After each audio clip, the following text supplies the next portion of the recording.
Okay, I don't hear Delegate James. So if I could ask Shada Ramona Antonez, can you provide a prayer for us, please? To my son, I Oh, apologize. This is Delegate James. I was on mute. okay. Delegate James, can you provide the prayer for us? Oh, Yeah. yeah. Yeah, to my son, thank you for that. And then, although that is not like, so there's a donation for the other neck at you. Right now, for town, she did a yashkit or list. So with that, I'll go ahead and start the prayer. Kodang hojon dole hong chumas twadi ni ki kong kwa kaya diska ani iya hong so the zen lini ki bench hanana stick dole hong. The way ni aje ni lingo iya kwa ki no san lini baka ni dado kon no san lini baka ni now.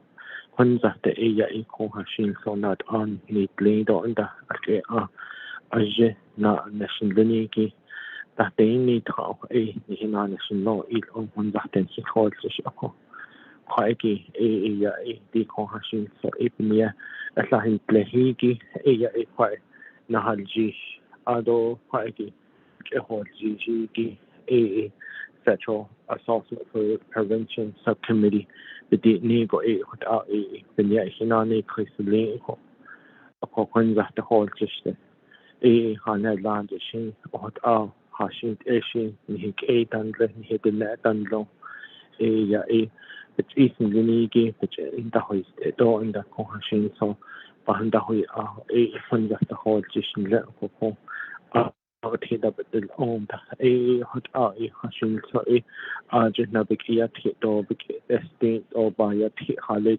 كات أو دو خالد خدونا سونان دولي لقد إيبان سها كيسا إبنحش إبن يكون أتلحني بلن لا كوكو بنحش أدوت كون ياد إيه هاد كيتا بتيلي أدو إيا خاشين سو هاد بنتا تنسليكي هو بناشني طولشن سون دشنا أو هيو هاد نها السنة جئنا لا هاد أتكيتا بتل نهي خال جشن لا كوكو adot hobbits isen lini hadat nahana ning plado listen song dishne ado an hisi zini inil kon ke ahodes kontene no hokha di intine ni hite ni go hot inan hite lia ikonzate ni hit kon dishko bennache ko to dizin lini be shaho ibennache iya ko ni his last sort sponge iya benashni to lislan losh bizin cha bizit district na hol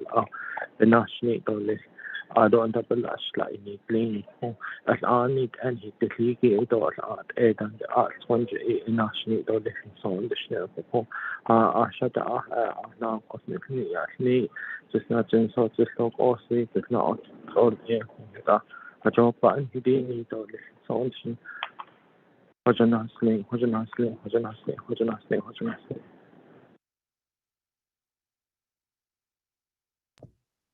Yeah, thank you, Shesh. We needed that blessing this morning. So what we'll do is if there's any other delegates who are on the line, if you can introduce yourself for the record. Okay, not hearing any. We'll move forward. And so, for all of the Navajo programs on the line, we appreciate all the work that you have done in your capacity to collect the data. What we found is some challenges because of COVID, and so for those experts on the line, we're going to also defer to you to provide and make sure or to see what data is available and how we can continue to inform this report. So, in speaking with Ms. Kindness, we have a weekly meeting every Monday at 2 o'clock. And so, our attempt was for the past 3 months is to collect and gather what is out there and understanding that there's inconsistencies also when reporting changes. And so we're trying to do our best to create this document on what what does it look like on Navajo Nation when it comes to domestic and sexual violence on the nation. So, Alana, if you can start and understanding this is a working document and the work that you have created, and we will definitely defer to individuals who are on the line When it comes down to something that I would want to add to this report is, and maybe it could be under Navajo Nation Court Services and Prosecution, is Navajo Nation amending laws. So we are working on Title 17. And so, Kevin, I'm not sure as an intern if that could be something that you um, would follow up with Mr. Cook. We've had a conversation this week on where we're at with the Title 17 amendments, and I would like to push out the victim, enhancing the victim rights language and the modifications that we had made to child sex crimes, sexual assault, violence crimes here on the nation. So I'll put that in an asterisk, and understanding that this is your first time on the call, that would be the follow-up, just to let your team know at OLC. So Ms. Kindness, if you can start with your report, I appreciate that.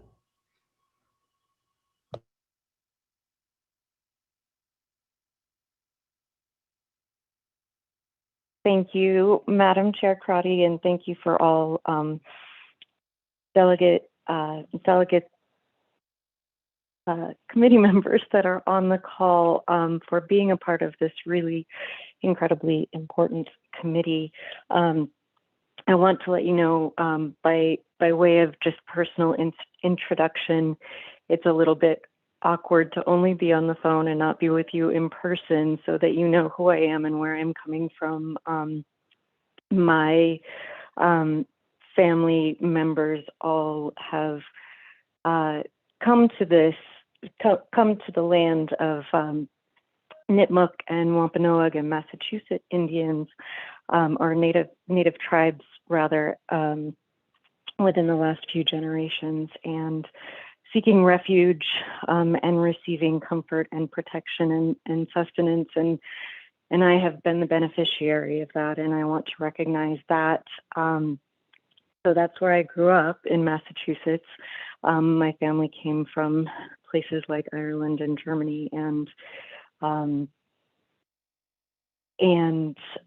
Scotland. So I'm not Navajo, and I am very honored to have been welcomed into this work through the initiation of the work begun by Madam Chair Delegate Crotty and by Jolene, who I'm glad is on the call today, along with Yolanda Francisco Nez. We started working together on this working group many years ago, and I'm honored to continue the work. I want to also recognize and acknowledge, as I present and look through this information, my role is to be a witness and a facilitator. This is all Diné information that is collected by Navajo Nation staff members and has been presented often in committees before. So I want to really recognize that's my role, and our role as a coalition is to lift up that work that has already been done and get it together in one place, so that, as Delegate Crotty said, we can better inform the federal leaders and stakeholders.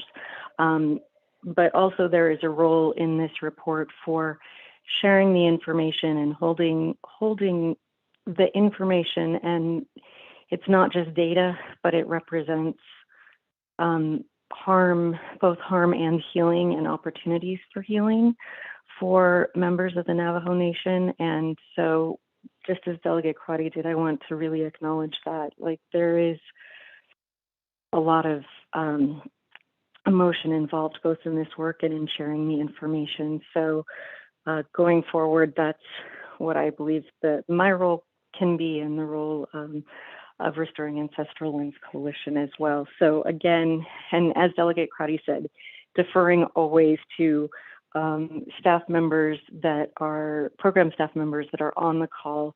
I am simply sharing your work that you've done already in a way of just gathering and collecting and synthesizing to better inform the work of the nation. So I had sent a draft, but the draft that I'm working on is really a collection of information from the different branches and programs of Navajo Nation. And I believe it's listed out on the agenda so that folks can see that part at least.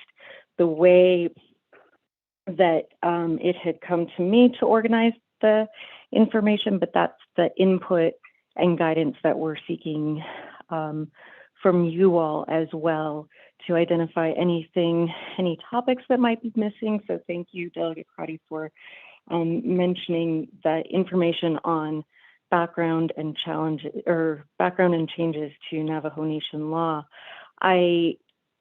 So this is another thing I'll be seeking guidance on. I've also been gathering information on previous programs that have been in place on Navajo Nation, such as the Victim Advocate Program that existed at one time within the Navajo Police Department and Department of Public Safety.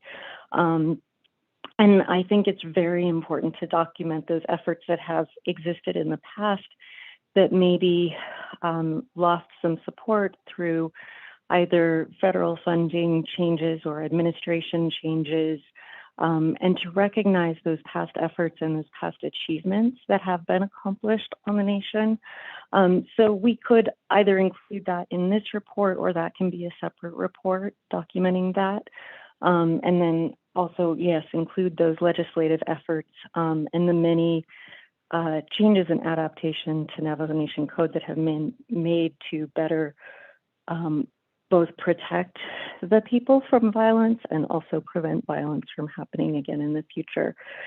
So I will just briefly, I'm not going to introduce all of the content that's in the report. But I will touch on some of it. But to introduce you to the structure of the report, what I thought may be helpful is to begin by including information on risk and protective factor indicators that we have for the Navajo Nation, and the places that I usually go to for that information are two survey reports that have been conducted, and this is where I will need correcting if I'm off, but by Navajo Department of Health staff and Department of Epidemiology, the Navajo Youth Risk Behavior Survey, and also the Navajo Adult Behavior Risk Survey that give us such valuable information that represents the experience of individuals on Navajo Nation, both youth and adults, and it helps us to understand in a way that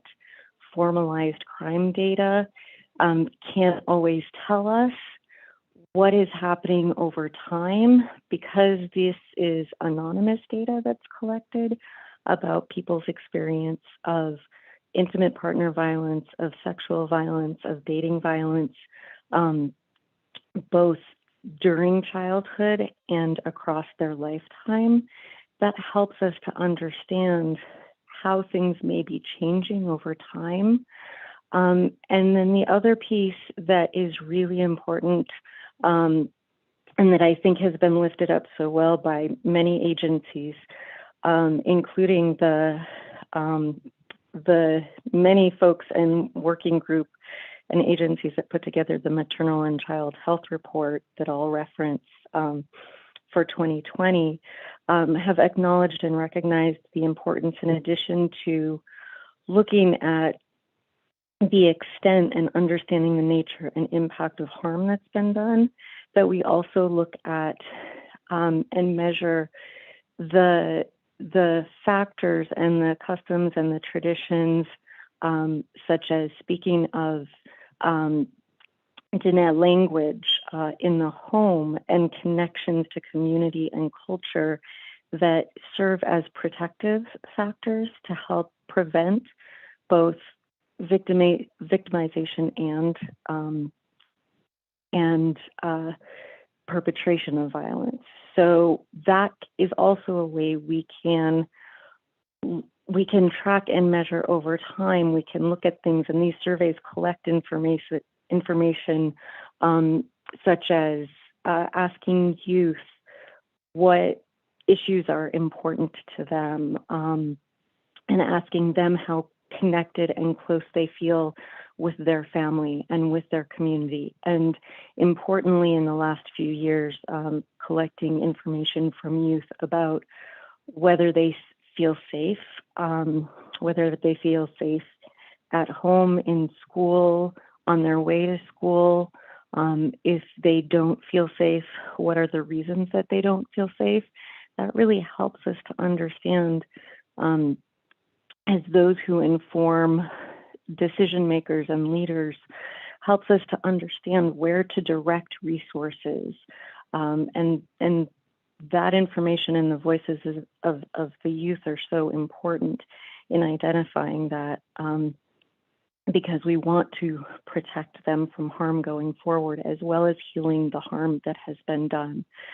So, so that is some of the information. Now, as I'm looking at my outline, I'm realizing some of this, the way it's organized, it could be cleaned up a little bit, and whether this comes under two separate chapters, the risk and protective factor information, and then the indicators of dating violence and unwanted sexual contact among Navajo youth. I'll let the committee kind of give input and guidance, and the folks that have contributed this information. So, so I think I've covered that type of information. I'll give you a little bit, just an example of information from the Navajo Maternal and Child Health Needs Assessment that reported out on some of the youth risk behavior factor information. The type of information that we would be presenting includes that information like the following: that the Navajo rate for students reporting being physically hurt by their boyfriend or girlfriend was actually 1% lower than the report that was collected on youth nationally in this category.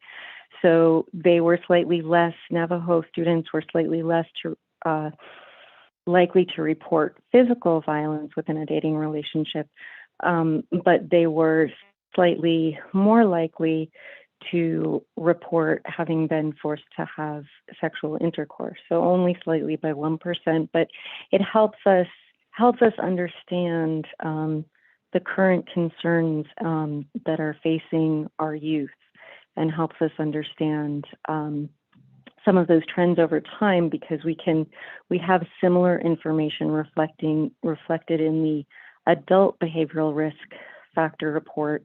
So this is another place where I'll ask for input as well. I was able to access the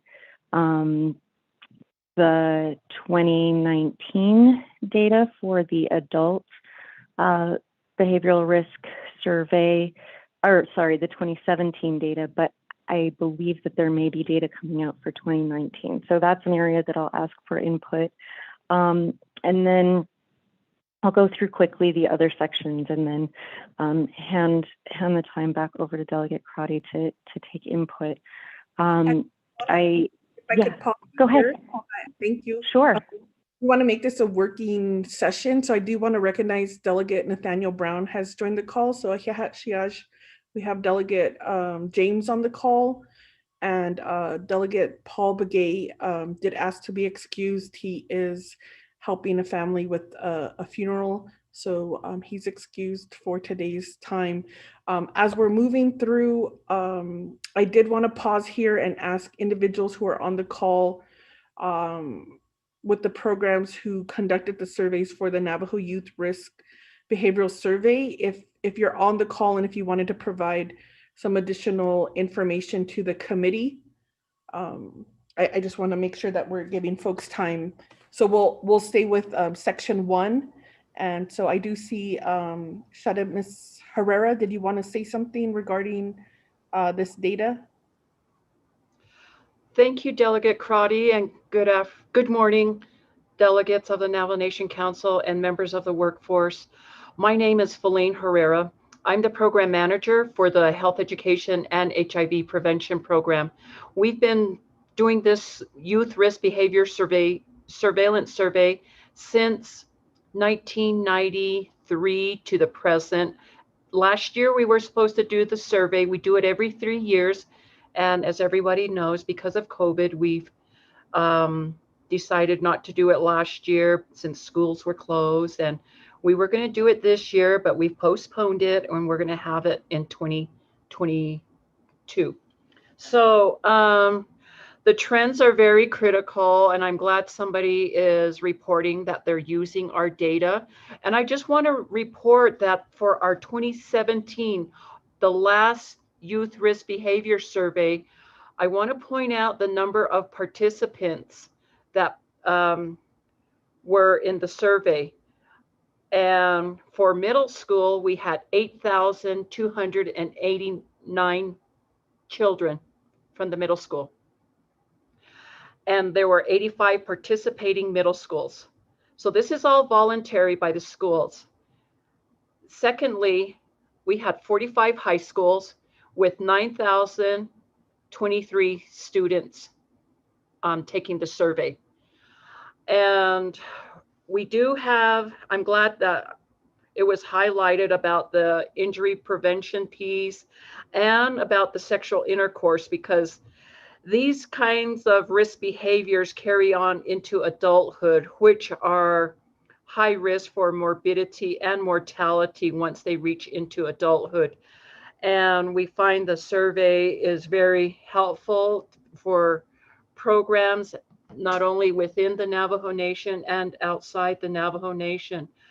And we find that the sexual intercourse, the trends were not as high in 2008 as they were, well, they're not as high in 2017 as they were in 2008.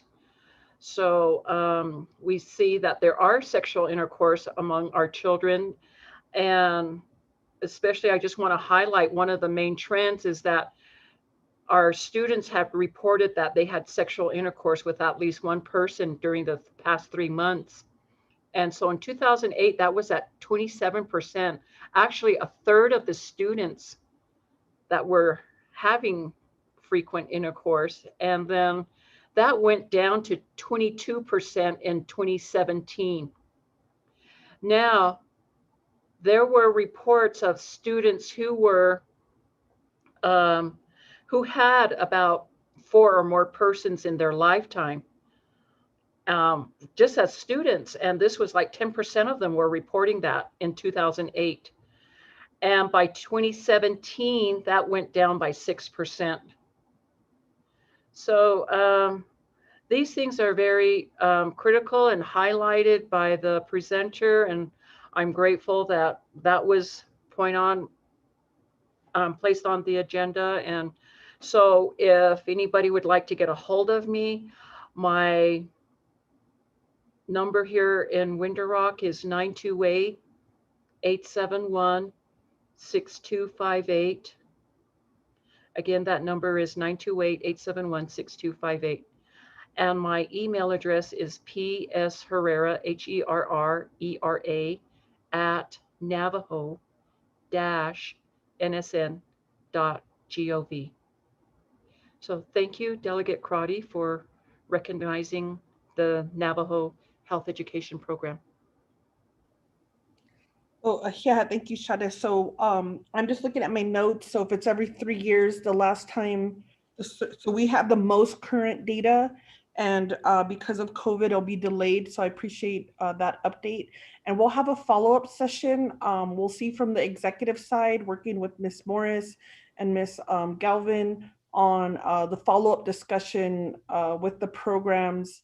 I'm not sure if any of this information is in your current tribal consultation packet, but we did want to collect this information for the upcoming VAWA and our recommendations as a nation to address some of these issues. And as we talk about prevention and understanding, the experience of our children or the experience of our young youth, then how we can support some of these prevention, education, and bringing that awareness in the school level. So I appreciate that update on the report, and we'll be following up on any of the recommendations, or if there's best practices or support that your program may need from either the schools, or what are the best approach on how to make sure our young adults are being safe in their activities. And what I was concerned about was the data point, um, where they felt like they were. If I may be reading that wrong, but my interpretation was that they not necessarily they felt, what's the word, not coerced, but they felt like either intimidated, or they felt forced, or it just wasn't an experience that I guess was mutually. Do you remember that data point, Ms. Yeah. Herrera? If you could just explain that point, I think that's important for the subcommittee to understand how many of our young adults feel that they're having these sexual relationships, and it may not be consensual. And we have to talk about what consent means, and then what happens when, and how they report when there was an incident that was not consensual. Okay, I can look that up if you can give me a moment in my Sure, appreciate that. folder. So I don't want to hold up your meeting, but let me just Okay, file up and search. okay. And is there anyone else on the line that would like to provide some insight from our Navajo Nation programs on the subject of uh, the Navajo Youth Risk Behavioral Survey date, or the Navajo Adult Behavioral Risk Factor Surveillance System data? Um, you can raise your hand or ask to be to add your information. Thank you.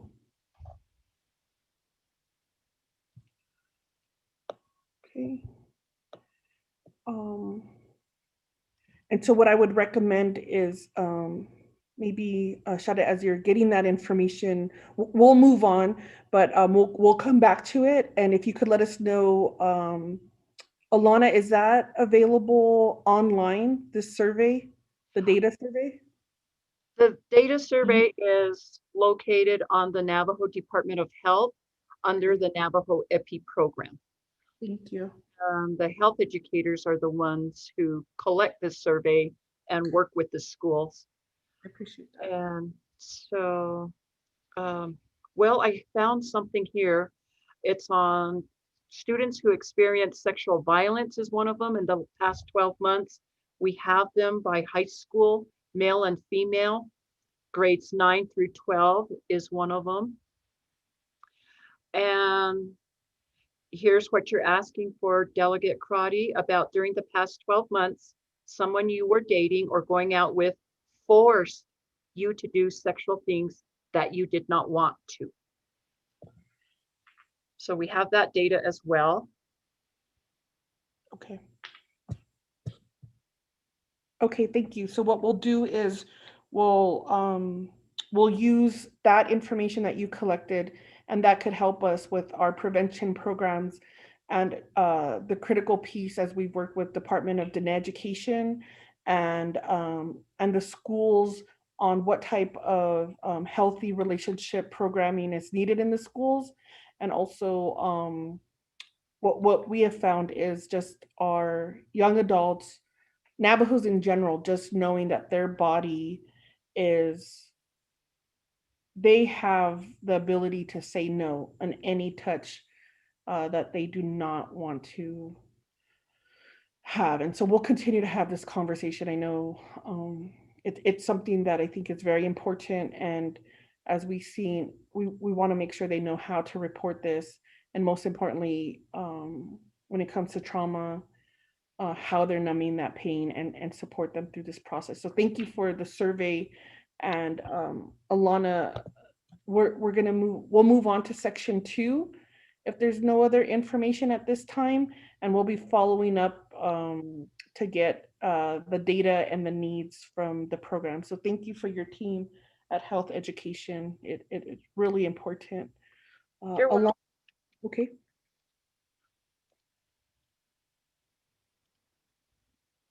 Okay, this is Alana. Can you hear me? I can. So did you want to move Okay. into?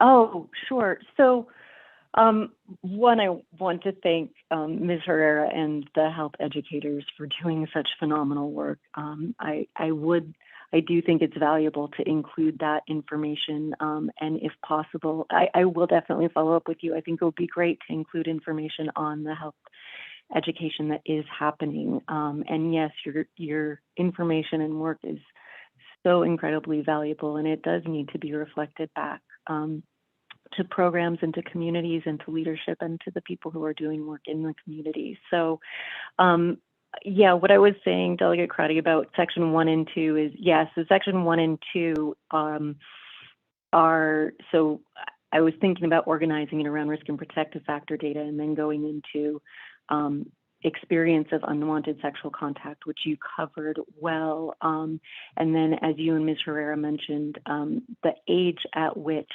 youth are engaging in sexual behavior. Just to point out, the other value of, well, one of the many other values of this information is that when you ask questions about, like, during the past 12 months, how many times were you forced into a situation, or how old, this is the one that I'm looking at, how old were you when you had intercourse for the first time? And we look at students that are reporting the age that they were at. According to a legal definition, if they were 11 or 12 or 13 years old, depending on the state or depending on Navajo law, those are things that might fall into the realm of criminal activity, but won't ever be necessarily brought forward for prosecution. And so that's part of why this information is so important. And the way these questions are asked, it asks about behavior rather than it using language about actual experiences, which is so important, because a lot of crime surveys, if you just ask by the name of the crime, many people won't identify that that was their experience. And the same is with the adult information as well. So yes, I'll highlight a little bit, and actually I don't, let me go into a different file really quick to highlight some of the adult information from the adult survey. This is also Department of Health and Navajo Epidemiology Center data. There is information on adults who have experienced unwanted sex by a current or former relationship partner or intimate partner. And there's actually information included there by age group. And so it reflects in some areas higher percentages of individuals in their, this is very difficult to say and to acknowledge, but our elders in their 60s and their 70s that have experienced unwanted sex by a current or former intimate partner, and that could be lifetime. I believe it also includes recent data, but I don't have that piece right in front of me. So that is an important piece, I think, that this information and those stories can bring forward, because we are looking at lifetimes of trauma, and to recognize that those are some of the experiences that our elders are carrying, and to recognize their strength and courage and healing. I really believe that is where much of the knowledge that can help in sexual violence prevention, but also in helping to strengthen relationships moving forward, can be coming from. And I think it's important to include our elders in conversations. These are difficult conversations to have. My grandparents have all passed, and I know I won't have those conversations with them, and their conversations, there are a lot of experiences I know that have happened that I won't ever know about, but maybe there are other ways that we can share and learn from their strength. and their experiences. So what I noticed in that data, and this is where, again, I want to invite comments. So I know the director of the Epicenter is here on the phone with us. So I want to defer to her as well to Ramona in any of this data and any kind of interpretation. But it looks to me like in the 30 to 39 age group, we had a higher percentage of individuals responding to the adult behavior data that they had experienced unwanted sex by a current or former intimate partner. But then in the under 30 age group, which is a large age group, there was less than 1%. So where 30 to 39, there was 5.5% had experienced. Under 30, there was 0.9%. So to me, there is some encouraging information in that maybe some things are improving. And so again, I don't want to go into interpretation because there are people that are better equipped to do that than I. So I don't know if you want to stop there, Delegate Crotty, before going any further. Yes, thank you, Alana. So we'll defer. Ms. Antonez, are you able maybe to give us some insight and understanding that we'll be having follow-up conversations to understand the data, the recommendations, and moving forward? Thank you. Ms. Antonez?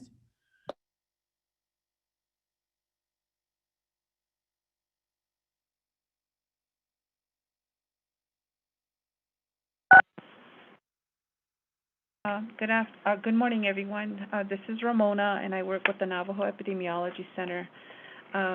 We're here to support as well as we can with the data that we have available. A lot of the reports that were provided are available on our webpage, and I just wanted to let the team know that we deal with a lot of secondary data, which means we have other resources that report up to us, or we go into other resources to glean the information. So that's how our reports are available. We've got some reports that are being queued up for release. However, we haven't released them yet. We do have two epidemiologists that work with us, both David Foley in collaboration with Health Education as well as Del Yazzie. We've got multiple activities and projects that we're working on outside of COVID-19 pandemic response. So I just will keep looking to the leadership here and work to assist with providing guidance to what we have available. And then I do want to say that with the IHS, we do have a data sharing agreement with IHS about the federal facilities across the nation, and we are gleaned a data set for a year behind, so it's not real time, but we are doing analytics with that particular data set that we have. So I just want to say that we're here to support as best we can with the resources that we have, and we can always help look for additional information. I think those are my response right now, Shadeja. Thank you, Shada. I appreciate that understanding. COVID has taken the wind out of a lot of the sails of what we had planned to provide. So we recognize that and appreciate the team there for majority of folks on the call as essential workers and trying to get through the COVID. So thank you for that update. So moving on, is there anyone else on the call that wanted to provide any additional information on these dating, violence, and unwanted sexual contact among Native youth? If you have any other sources that you may have other than the Navajo Youth Risk Behavioral Survey data.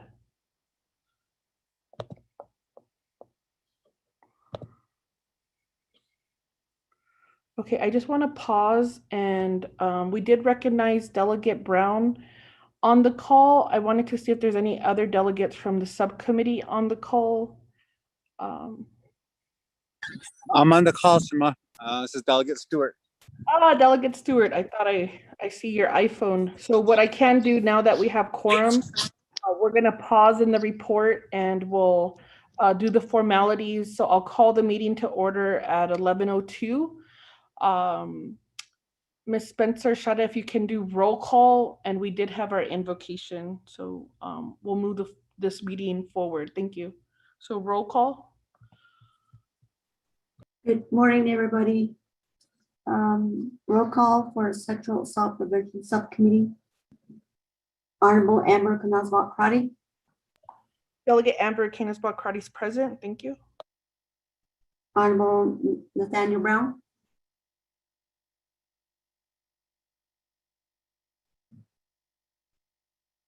Honorable Nathaniel Brown. Yeah, I am present. Good morning, everyone. Thank you. Honorable Nathaniel Brown is on the call. Honorable Vince James. Delegate James present. Honorable Vince James is on the call. Honorable Wilson C. Stewart Jr. I am present for the time being. Honorable Wilson C. Stewart Jr. is on the call. Honorable Eugene So. Honorable Paul Begay is excused. Madam Chair, you have 4 members present. Oh, thank you. Okay, we'll move on the meeting agenda. We did recognizing guests and visiting officials. If you're on the call and did not introduce yourself, you can enter your information on the Zoom chat, or you can text myself at 928-286-7968 to be recognized on the record. We'll move on to adopting the agenda. Shada, can you read the agenda and we'll get a motion? Thank you. Okay, proposed agenda of the Sexual Assault Prevention Subcommittee of Navajo Etiquette Committee of the 24th Navajo Nation Council, regular meeting with through telecommunication, Friday, July 16, 2021, 10 a.m. Presiding Amber Kanazwat-Crotty, Chairwoman Nathaniel Brown, Vice Chairperson. 1, call meeting to order, roll call and invocation. Number 2, recognize guests and visiting officials. Number 3, review and adopt agenda. Number 4, review and adopt the journals. There's 1 journal, June 18, 2021. 5, receiving reports. A, report from Atlanta Kindness Independent Consultant, restoring ancestral winds regarding domestic and sexual violence on Navajo Nation. 1, sexual and domestic violence risk and protective factors indicators. Navajo Youth Risk Behavior Survey date. Navajo Adult Behavioral Risk Factor Surveillance System data. Number 2, dating violence and unwanted sexual contact among Navajo youth. Navajo Youth Risk Behavior Survey data. 3, domestic violence during pregnancy. CRAMS data. 4, sexual abuse, child sexual abuse, IHS and injury data, Family Treatment Center, and Navajo Division of Social Services reports. 5, crimes reported to police, domestic violence, rape, and sexual assault. And NPD data, 1, sexual assault, 2, domestic violence, 3, homicide. FBI data, sexual assault kit processing, federal investigation and prosecution of major sex crimes. Number 6, Navajo Nation Court Services and Prosecution, domestic violence. 6, old business done. 7, new business done. 8, close of meeting, announcement and adjournment. Madam Chair, thank you. Thank you, Shada. If I could get a motion.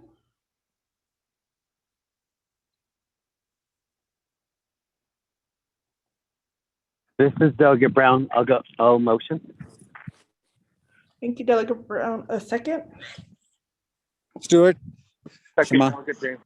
Oh, yeah, Tishash. So Delegate Stewart, seconds. Any questions or concerns, additions or deletions on the agenda? Hearing none, we'll move on to the vote. If we could help with the vote, thank you, Shadeja. Okay, Honorable Nathaniel Brown, how do you vote? I vote green. Honorable Brown votes green. Honorable Paul Begay is excused. Honorable Vince James. Delegate James votes green. Honorable James votes green. Honorable Eugene So is excused. Honorable Wilson Stewart Jr. Green. Honorable Stewart votes green. Honorable Madam Chair Crotty, you have 3 in favor, 0 opposed, 2 excused, which is Honorable Paul Begay and Honorable Eugene So, and Chair not voting, Madam Chair. Oh, yeah, thank you, Shadeja. So moving on, we do have a journal for June 18th, 2021. Can I receive a motion from the committee to accept this journal? Motion, Stewart. Delegate Stewart, motion, second by I'll second by Delegate Brown. Delegate Brown, second. Thank you. Are there any questions or corrections to the journal? Hearing none, we'll move to the vote. Shadeja, if you could help us with the vote, thank you very much. Honorable Nathaniel Brown, how do you vote? I vote green. Honorable Brown votes green. Honorable Paul Begay is excused. Honorable Vince James.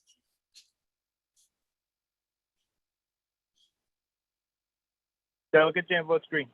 Honorable James votes green. Honorable Eugene So is excused. Honorable Wilson Stewart Jr. Green.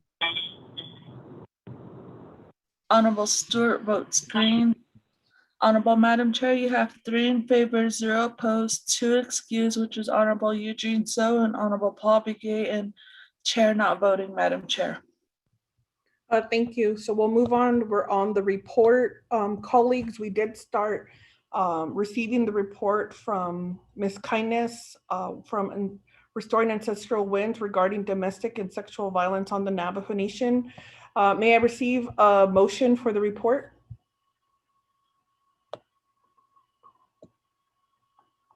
Delegate Brown will motion. Okay, in a second.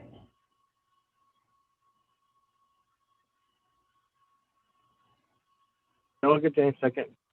Thank you, Delegate James. So we'll move back to the report, colleagues. We have reviewed the first section, sexual and domestic violence risks and protective factor indicators. The second section, dating violence and unwanted sexual contact among Native Navajo youth. And so my question to all of the service providers on the call, thank you for being on the call and assisting the subcommittee with this working document to provide as a response to the upcoming tribal consultation. Is there any other data that we should be looking at or pulling from to provide information on dating violence and unwanted sexual contact among Native youth? So I'm going to open it up to the individuals on the call if there's additional information that we can provide or that you have that could shed light on this issue. Thank you.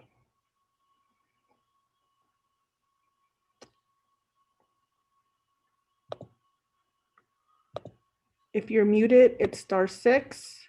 And not hearing any additional information out there, we'll move on to section 3. Ms. Kindness, if you can go over domestic violence during pregnancy from the PROMS data, if you could let the committee know what that data set, the name of that data set, and if there's a corresponding Navajo Nation program that provides that information, or if that's epidemiology. Thank you.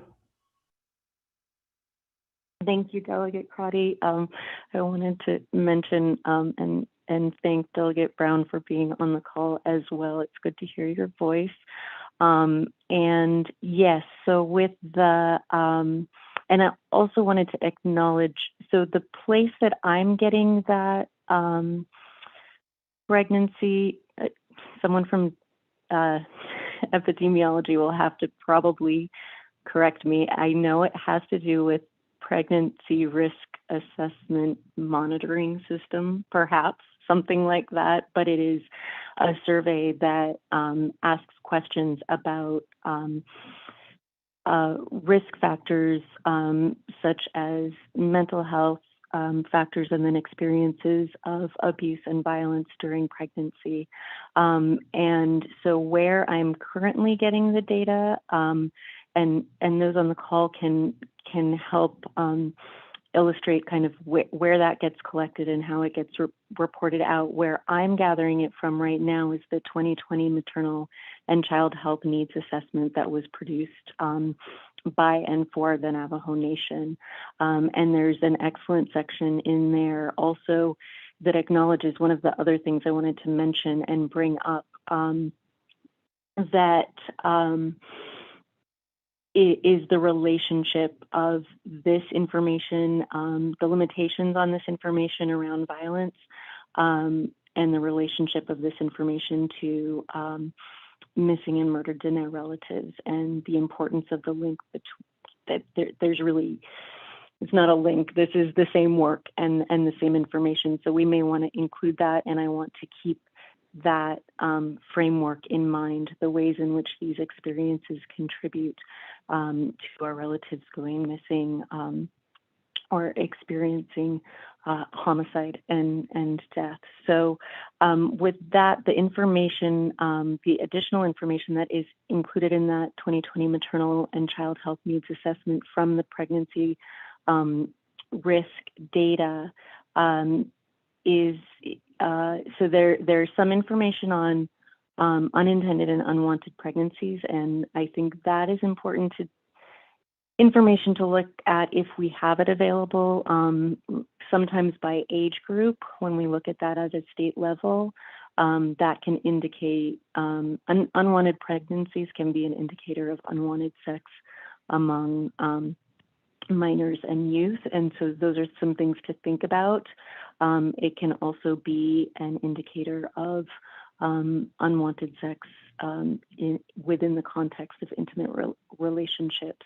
But it also, PRAMS also collects that data on experience of violence during pregnancy. And so again, that Maternal and Child Health Needs Assessment frames that information really well. And what they had offered is, of course, indicating that data on violence and abuse are underreported for numerous reasons, and breaking the cycle of violence and seeking help, especially in rural areas of the Navajo Reservation, would be difficult. So what they are presenting is New Mexico PRAMS data, and then I know we have access to the data for Utah, and then perhaps we could collect the data from Arizona and find ways to analyze that. So that's what I wanted to get some input and guidance from the committee on, if there is a way to understand what that data looks like for Navajo Nation mothers. Okay, thank you, Ms. Kindness. So I just wanted to defer, I think, either Ms. Morris or we'll just need some guidance in terms of the correlating program, understanding everything's connected to epidemiology, but we'll just need to identify what program or who do we need to continue to work with to get additional or updated information when it comes to domestic violence during pregnancy. Okay, yes, good afternoon. I in the chat, Shadeja, I did indicate our points of contact for 2 programs that would have that data readily available. And I believe both of them presented and also indicated that some of that data is available on their website. But yeah, I guess the best way I would recommend would be to maybe create an email and send it out, and I can connect with or the 3 core programs that I see that could participate: our health education program, our Navajo Epidemiology Center program, and our DBMH program. Unfortunately, our DBMH program staff are not available today, but we can bring them into the loop and get them involved. And I'm sure they also have data and information that's currently on our website, and they do have participatory links to different coalitions and different agencies through their mental health website that indicates all their on-call numbers and points of contact for each agency. So I'm thinking that that would probably be the best avenue. And I guess my comment is the sooner the better. I know the consultation looks like it's going to be in August, but it's just around the corner. And it would be helpful to start indicating some core areas, how you want to draft your comments for the consultation, and or have a separate work session to gather information and figure out formatting and compiling your comments for that consultation in August. And other than that, we're available, and we can participate in provide information that's requested or necessary. And thank you for the time. That's it. Okay, thank you, Ms. Morris. I appreciate that. And we will have a follow-up. What we're looking at is this is the outline of how we want to develop the report. But if there's additional information, then we can add that into the report, update any of the recommendations. I did want to ask Ms. Yazi, in looking at the victim for strengthening families, no, family harmony program with your advocates, a lot of the work was in domestic violence. Could this be some information that you could provide in the near future if it's documented, if any of those advocates were assisting individuals who were pregnant at the time? If that could be if you could let me know if that's data that can be gathered, or we could have a future discussion on how to gather that information. Ms. Yazi?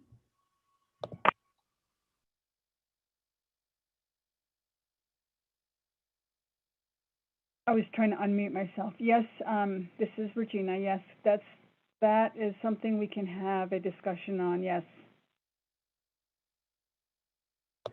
Okay, I appreciate that. So we'll work with the team and we'll coordinate maybe either, I know next week for me is council, but maybe towards the end of the week, or we just have connect with each other. I appreciate that.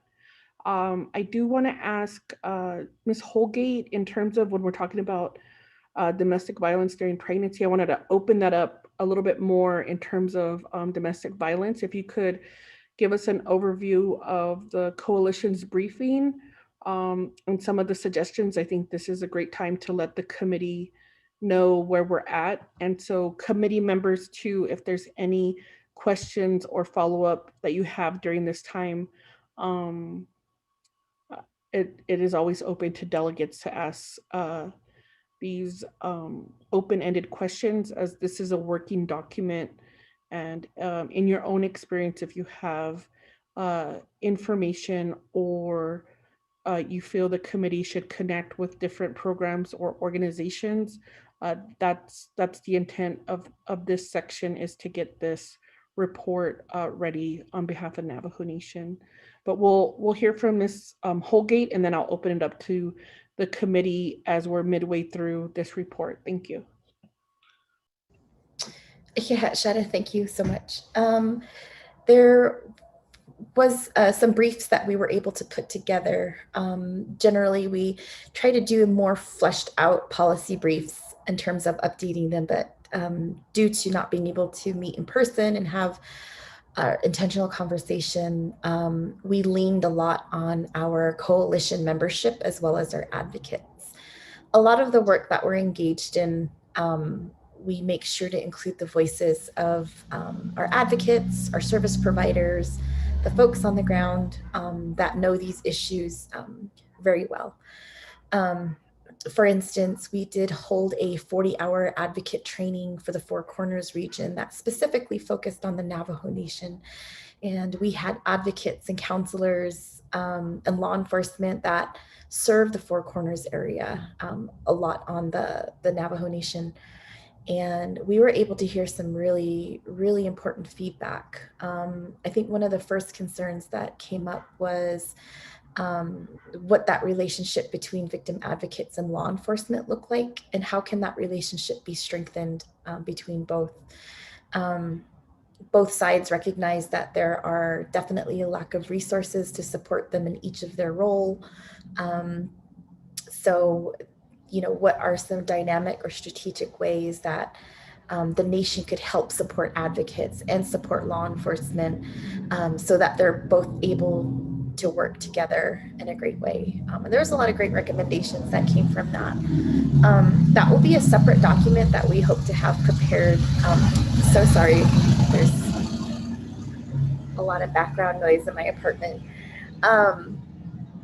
And we can certainly send that over to the subcommittee to read some of those recommendations from the advocates that came out of that training. The other piece is we held a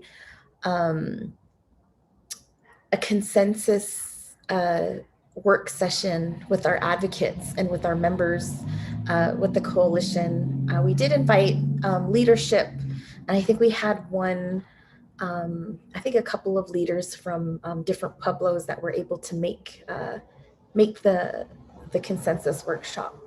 So out of that, we were able to come out with different recommendations in terms of what needs are there in tribal communities for intimate partner violence, domestic violence, impacts of violence on LGBTQ, Two-Spirit plus Native youth, the missing and murdered Indigenous women and girls in New Mexico, sex trafficking in tribal communities, and of course, sexual violence in tribal communities. So each of these briefs, which I did send over to Delegate Crotty, and if folks are wanting a copy, please let me know and I can send you a copy of these briefs that kind of give really quick overview. Like for instance, our sexual violence brief has a couple of statistics in there. What is consent? You know, what does that look like for survivors, and as well as including our men and boys. On the second page, titled Supporting Sexual Violence Survivors, we also include other forms of sexual violence, such as child sexual abuse, how that's done through social media, and also acknowledging that in the state of New Mexico, there is no formal process to collect data for sexual violence. The numbers that we have collected is from information that is available, mainly from federal reports, but these are not comprehensive. Some of the recommendations that came out for sexual violence is we would urge our tribal leaders to increase education and outreach around childhood sexual abuse, targeting parents, guardians, and extended families. Our advocates did voice that there is a need to start educating families so that there's better protections for our children, but also increasing protections within the criminal justice system itself. Another recommendation is to provide sexual abuse prevention classes in elementary, middle, and high schools. We feel like if we want to be very proactive in protecting our children, we also should be passing on some knowledge to our youth so that they're able to understand how to protect their bodies, how to use their voices, and to be a part of that conversation so that they feel empowered. Additionally, especially on the Navajo Nation, I think there's a need for more advocating for sexual assault nurse examiners within tribal communities, specifically Navajo, because they are the folks that are able to assist survivors who are in crisis in that moment, able to collect the evidence that may be needed, and also able to kind of bridge them to the resources that they will need in terms of their next steps. Another recommendation is to also increase the number of sexual violence advocates in tribal communities. So we do have victim advocates that can wear one of two hats, or they can wear both. The majority of our advocates that we work with mainly deal with intimate partner and domestic violence. However, there is a special need for sexual violence advocates in tribal communities just because of the nature of what sexual violence is as an impact on the survivor. There might be different resources that are tailored. It is in its own category that has unique outcomes when it comes to trauma, and how can those services be tailored to meet their needs. And lastly, we would also urge our tribal leaders to provide testimony at any of the tribal consultations that come forward and advocate for a comprehensive sexual assault services at all New Mexico IHS facilities, or all IHS facilities on the Navajo Nation as a whole. I think many of us are very familiar that when a sexual assault survivor tries to utilize services on Navajo, sometimes they're referred out to either a border town or further out away from their homelands. Leaving the familiarity of your homeland, your people, and your relatives can be very traumatic. So how can we build those comprehensive services within our IHS facilities on Navajo Nation? So those are some of the recommendations that we came out with when we were working with advocates and with our membership. And in terms of, let's see here, intimate partner violence relating to domestic violence, recommendations that we have is to really reinforce listening to and believing survivors, being very proactive in addressing victim blaming and victim shaming so that survivors do feel supported. We also urge our leaders to support the Violence Against Women Act legislation. It is a bipartisan legislation that's coming down the pike, and we're hoping that our leaders continue to advocate for its passage. Also to create and sustain values and programming that resist abuse and oppression while also ensuring safety and support.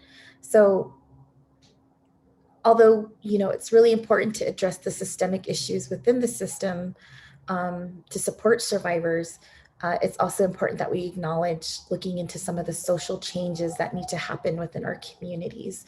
Where do those conversations start? How can Navajo Nation programs also start to have that conversation to really shift that culture that supports our survivors? And acknowledging the different oppressive systems in place that can sometimes exacerbate the social issues that are taking place. Another is to establish a process for community members who use harm to account for their actions that focus on transforming behavior. I know a large part of our focus is assisting survivors and also utilizing the criminal justice system to penalize offenders who do cause harm. However, some of our advocates and our members, including our coalition, our position is that folks who cause harm are not throwaways. They are still relatives. They are still within our communities. And when we acknowledge that there needs to be an accountability process to restore, to repair that harm that happens. And what does that look like for offenders? I think many of us are very familiar with the term hurt people hurt people. So how do we start looking at those root causes to really address offender accountability within our communities, where it's not just a penal system that does not address the needs or the healing process for offenders who are causing harm within our communities. I think this also brings up areas of what does transformative and restorative justice look like on Navajo Nation? How do we utilize our fundamental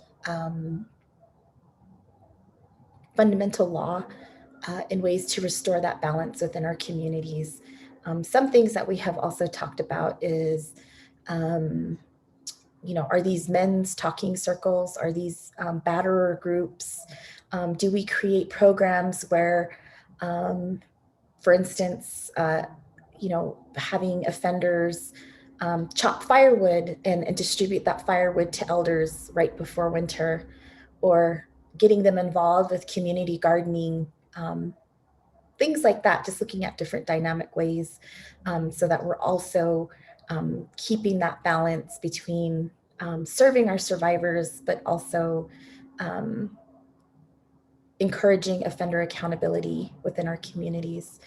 And also, it takes a lot of self-reflection because it really is a uncomfortable conversation, especially with some of the crimes that are committed and perpetrated. So yeah. The other is to reform civil and criminal legal systems that focus on restorative justice, kind of talking about what I mentioned before. How do we restore harmony and balance within our communities? And ensuring that all folks, whether they're causing harm or they have been harmed, there's that balance that can be put there. And also when I talk about like self-reflection as well, when we think about restorative justice, I think all of us at one time in our lives have been toxic. We have caused harm. We probably have said things that we didn't mean, or we may have acted out in a way that we regret. It may not be at a criminal level, but it's really good for self-reflection to think about how would we have wanted someone to treat us so that we were able to repair that, so that we are able to make it right. But also, how do we translate that into our overall social system as well? There's 3 other briefs. They're a little bit more lengthy, but those will also be included. And they also include recommendations, especially for our LGBTQ youth, the missing and murdered crisis in New Mexico, as well as sex trafficking. And let me know if there are any questions that you may have.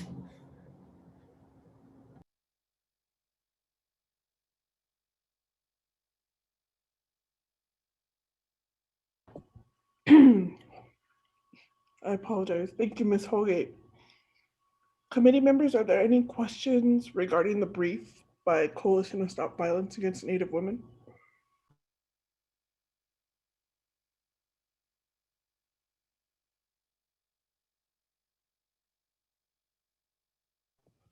Thank you, Ms. Holgate. Sorry, I'm choking over here. We are sending out those briefs to the committee. And so if there's no questions, we'll move on with the report. Alana, thank you. Sure. Thank you so much, Jolene. This is the value of having our coalitions, and then also of having your deep roots in the community and community work, is that you bring this perspective, and for me, helping to round out why the information that we're collecting is important. You highlighted one area that I wasn't able to capture, but I think is incredibly important on many levels in the work that we're doing. And it sometimes gets lost in my brain as we're developing targeted recommendations for federal partners, but it is so fundamental to the work that we're doing. And what motivates me is that all of these harms are outcomes of underlying conditions, and many of those underlying conditions exist not because of or from forces that come from outside the community. So for Navajo, from forces of colonization and forces of disrupting and displacement, and to redress those harms is something that those of us working with federal agencies or state agencies can push to advocate for on that level. And then there are ways that the Navajo Nation within its own programs and within its own communities can work to address the ways in which those harms have led to further harms or been reproduced or created additional harm. So looking critically and thinking critically about how the systems of governance that were imposed through colonization might be increasing harm rather than restoring balance and healing, I think is very important. Yeah, go ahead. Oh, sorry, but I needed to pause. And also, I recognize that Navajo MMZR has been engaged in extensive planning and cooperative work with the tribal action planning process. And I apologize that I haven't been able to participate in that as much recently, but I'm hoping that we can bring in that information and process in some way into this reporting and recommendations as well. I am wondering if I should, let's see, let me get back to my my draft. Oh, so yeah, that's I guess what I wanted to highlight is that our responses and recommendations. Yeah, go ahead. I'm so sorry. I apologize for the interruption. I would like to just briefly share kind of some of our background as a tribal coalition, if I may add some comment. Excuse me. I forgot to properly introduce myself earlier. Again, Yolanda Francisco Nez Yinshiet Kabahanshlen na Kaidene Abashichin na Kaidene Dashiche do Spanish Nationale. I'm also the executive director of Restoring Ancestral Winds, who are one of 19 tribal coalitions across the country. And what we do is we are established by the United States Department of Justice. They are the ones who fund most of our programming, as well as the Utah Department of Health. And we work primarily with tribes in the Utah area. Our service area is actually the Great Basin, which covers all of Nevada, a bit of Idaho, and a little bit of Colorado. And we have been working for quite a long time, for a number of years, specifically on the need to address sexual assault and domestic violence among the Navajo people. This work began before my hiring at the Restoring Ancestral Winds Coalition. And initially, Alana and I have conducted listening sessions in chapters in New Mexico, Arizona, and Utah. And when I was hired, some of this work has continued to go forward, including work that we did together along with Delegate Crotty and Jolene Holgate to really bring more awareness around the safety of Navajo people, specifically the safety of children during the Amber Alert after we had the loss of Ashlyn Mike. as a result of that, we also were part of a sexual assault prevention working group to establish, help to establish a subcommittee with the Navajo Nation Council.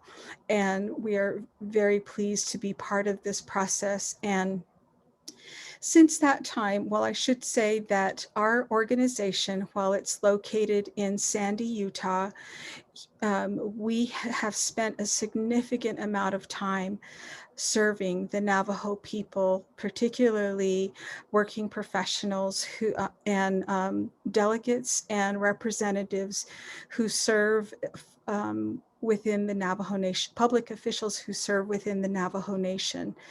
And one of our primary concerns always is to put the needs of our domestic violence victims as paramount and sexual assault victims as paramount, with the understanding that many of our Navajo people live in very remote areas of Utah Navajo, as well as the rest of the nation.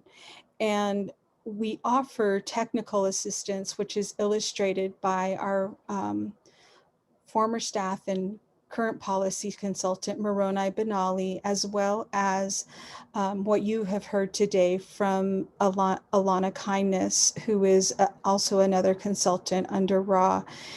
And we have also a trainer who is a full-time trainer who is coordinating our upcoming annual conference to be held on September 18th, of which we are deeply honored that Delegate Crotty has agreed to be our keynote speaker in Bluff, Utah at Bluff Elementary.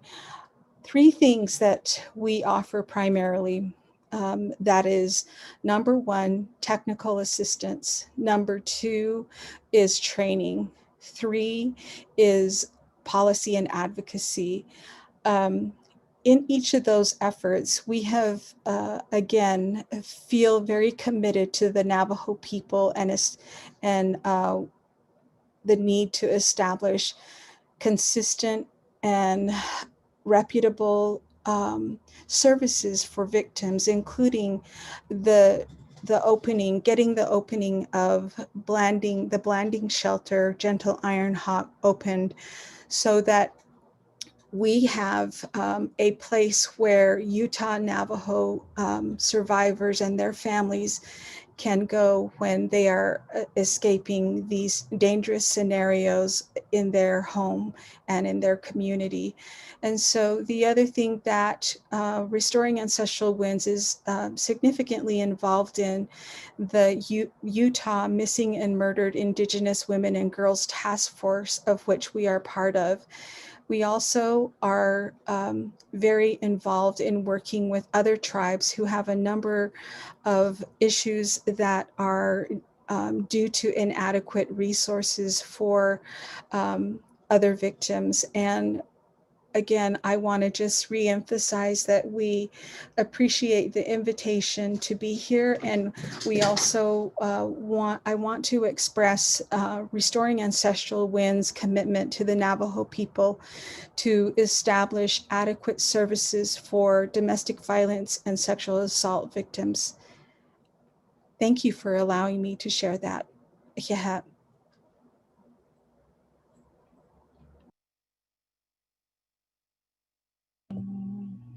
Okay, thank you, Ms. Francisco Nez. Alana, were you going to finish your thought on where we're at on the report? I was actually just going to ask for your input on that. So thank you, Yolanda. I apologize, I forgot to mention the upcoming conference. So that's very exciting. And thank you, Delegate Crotty, for agreeing to speak at that. I wanted to tie everything together and really recognize that piece of policy recommendations that that our sister coalition and that Jolene shared with us, and yes, to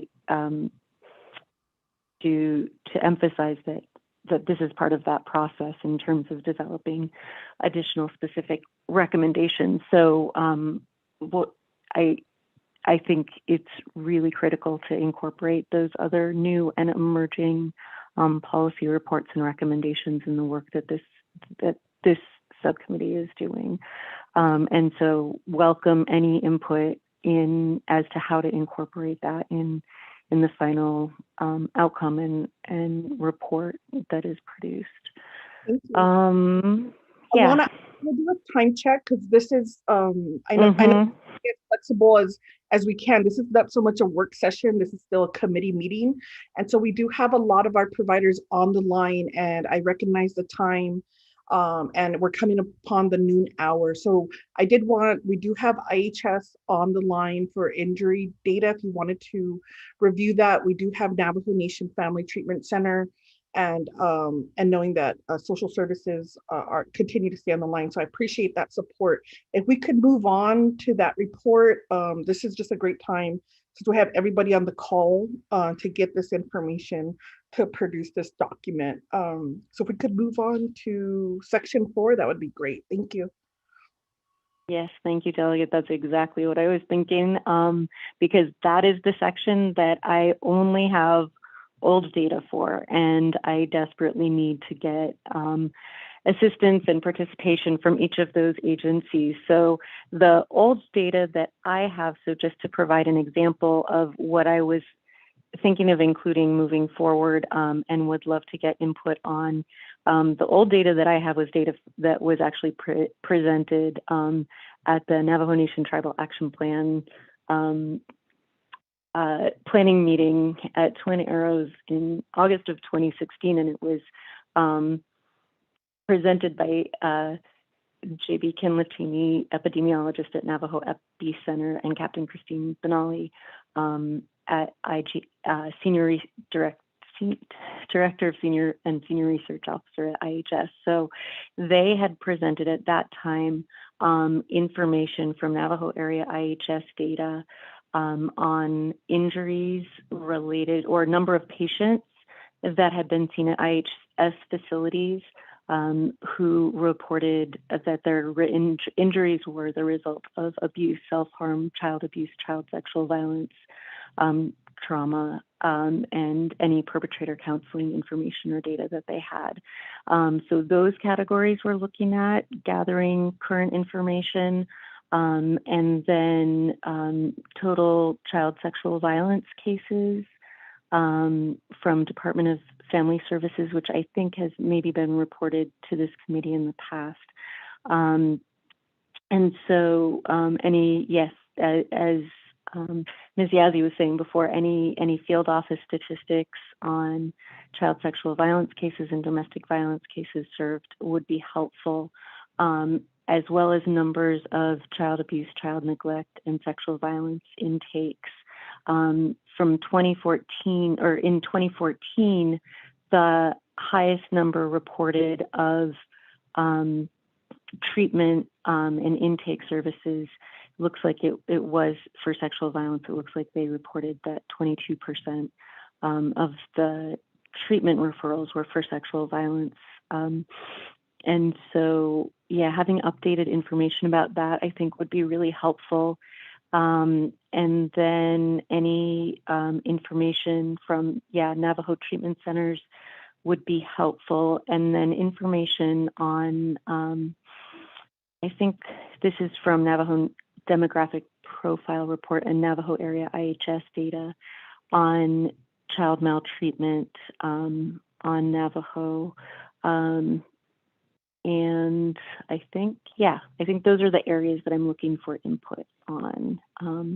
So like you mentioned, Delegate Crotty, we'll have some follow-up sessions, but since we do have so many people on the call that might be able to provide that information, any input would be welcome. Thank you, Alana. So I do want to reach out. Dr. McKenzie has joined the call with IHS. If you could give us some background in terms of IHS injury data. Early on the call, we did recognize because of COVID, some of the data reporting is delayed, but we want to make sure we have the most updated information, and understanding that you do have a data sharing agreement with the Epidemiology Center. Ms. Ramona Antonez was on the line. She did have to attend another meeting. So thank you for joining the call. And if there's anything that you feel that you, the current injury data or other data sets that would be helpful for the subcommittee to prepare for the upcoming tribal consultation. The upcoming tribal consultations are on family violence and violence against women. So thank you very much. Dr. McKenzie? Hi, this is Zoe. I think, well, okay, so I'm the area injury prevention specialist, and we maintain the severe injury data system, surveillance system, and we've been maintaining that since the 90s. Motor vehicle crashes is the leading cause of fatalities. I think our current rate is about 51 per 100,000 deaths from car crashes. After that, violence and then suicide are in there, like 2 and 3, depending on where you're looking at the data. They kind of switch places, and they switch places by different years. So that's kind of like the overall pictures. After that, you have other things like falls and poisoning that kind of play in there, and then other or environmental injuries like exposure deaths and stuff like that. Those are other things that are in there. And then other, it's kind of like crushing injuries and different things like that. So that's kind of like the overall picture of injuries on the Navajo Nation. As far as the data that you're talking about, if you can provide me, what it looks like, I can see if I can help you work on that, and I can see, what kind of things need to be in place to maybe put something like that together again.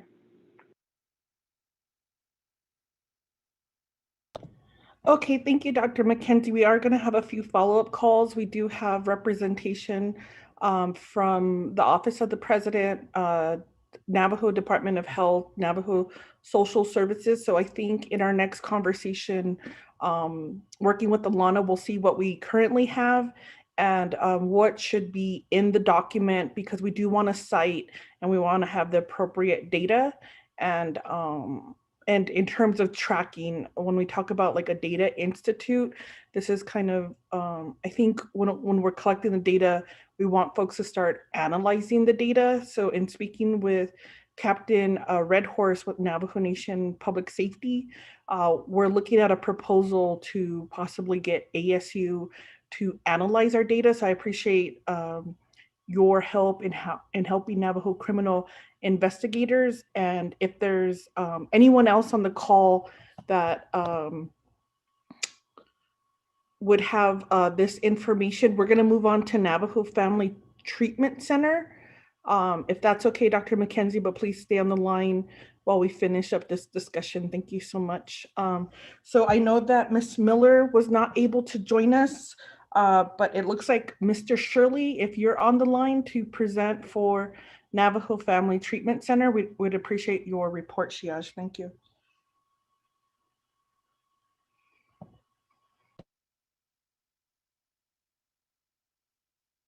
Hello, can you hear me? We could hear you. If you can Okay. just introduce yourself for the record, that will help our staff. Okay. And Okay. submit your document to our advisor, Lorene Spencer. If you need her email, we'll get you that information. Thank you, Shaj. Okay, thank you very much. Yate, my name is Leonard Shirley Jr., and I am a clinical family therapist with the Navajo Nation Treatment Center for Children and Families. We are a program under the Navajo Division of Social Services.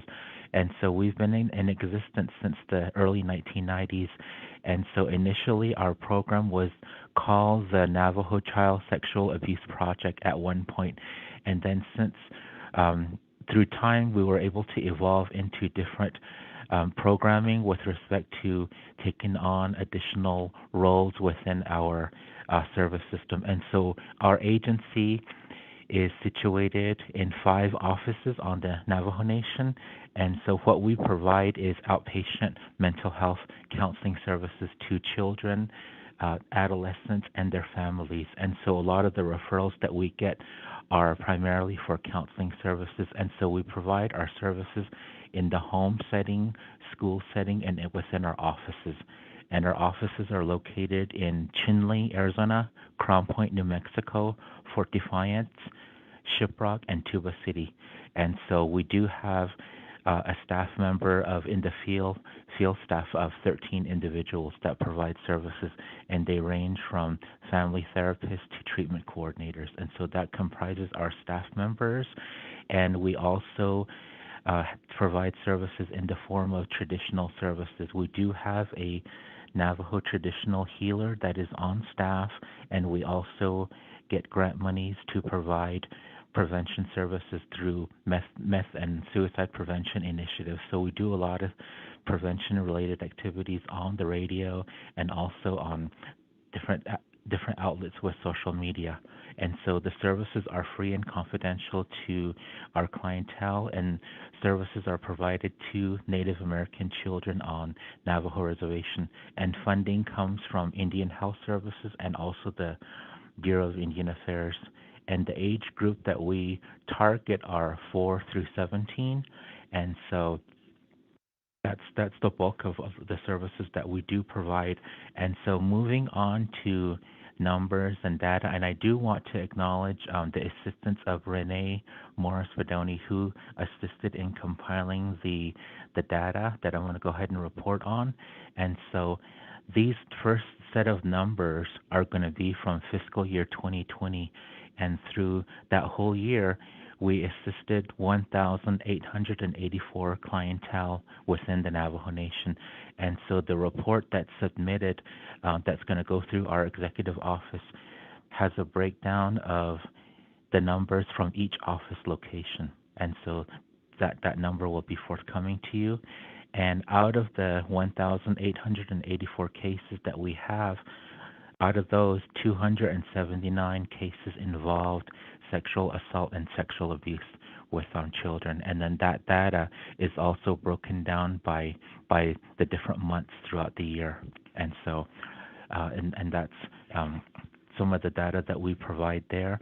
And so what generally happens is our therapists, when they work with the children and adolescents, when they do provide services, there is a diagnosis that is formulated with the clients that we work with. And so some of those diagnoses can include post-traumatic stress disorder, acute stress disorder, major depression, sexual abuse of a child, and then some of those, depending on the severity, some of the diagnosis can also involve dissociation. And so based upon that, we do meet with the child or the adolescent, wherever it is, if it's in school, whether it's at home, wherever it is most appropriate and wherever they feel the most safe at. And so the families are included in those treatment services. And we do start services until after forensic interviewing has been completed.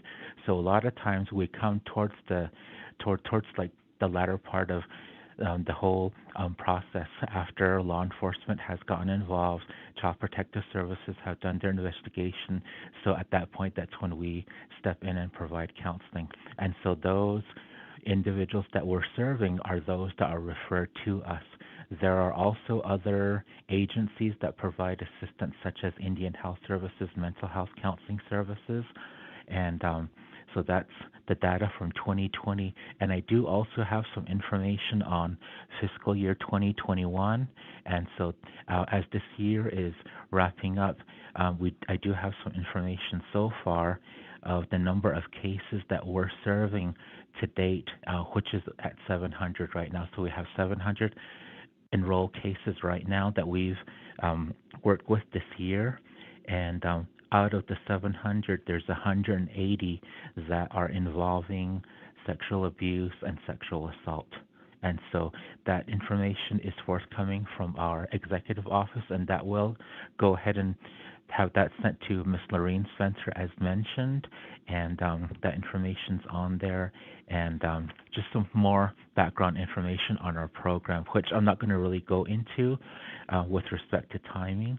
And so, but I want to acknowledge the committee's continued pursuit, and also with addressing this really critical and sensitive area for our communities, because a lot of times when individuals experience such traumatic events, a lot of time it brings about shame and it brings about a lot of embarrassment. So even coming forth to disclose that something has happened to you, a lot of time that takes a lot of courage, a lot of strength, and so we try to help as collaboratively with other agencies to work together to help individuals and families.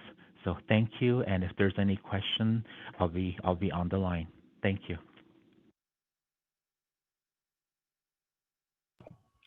I appreciate deeply appreciate that report, Mr. Shirley.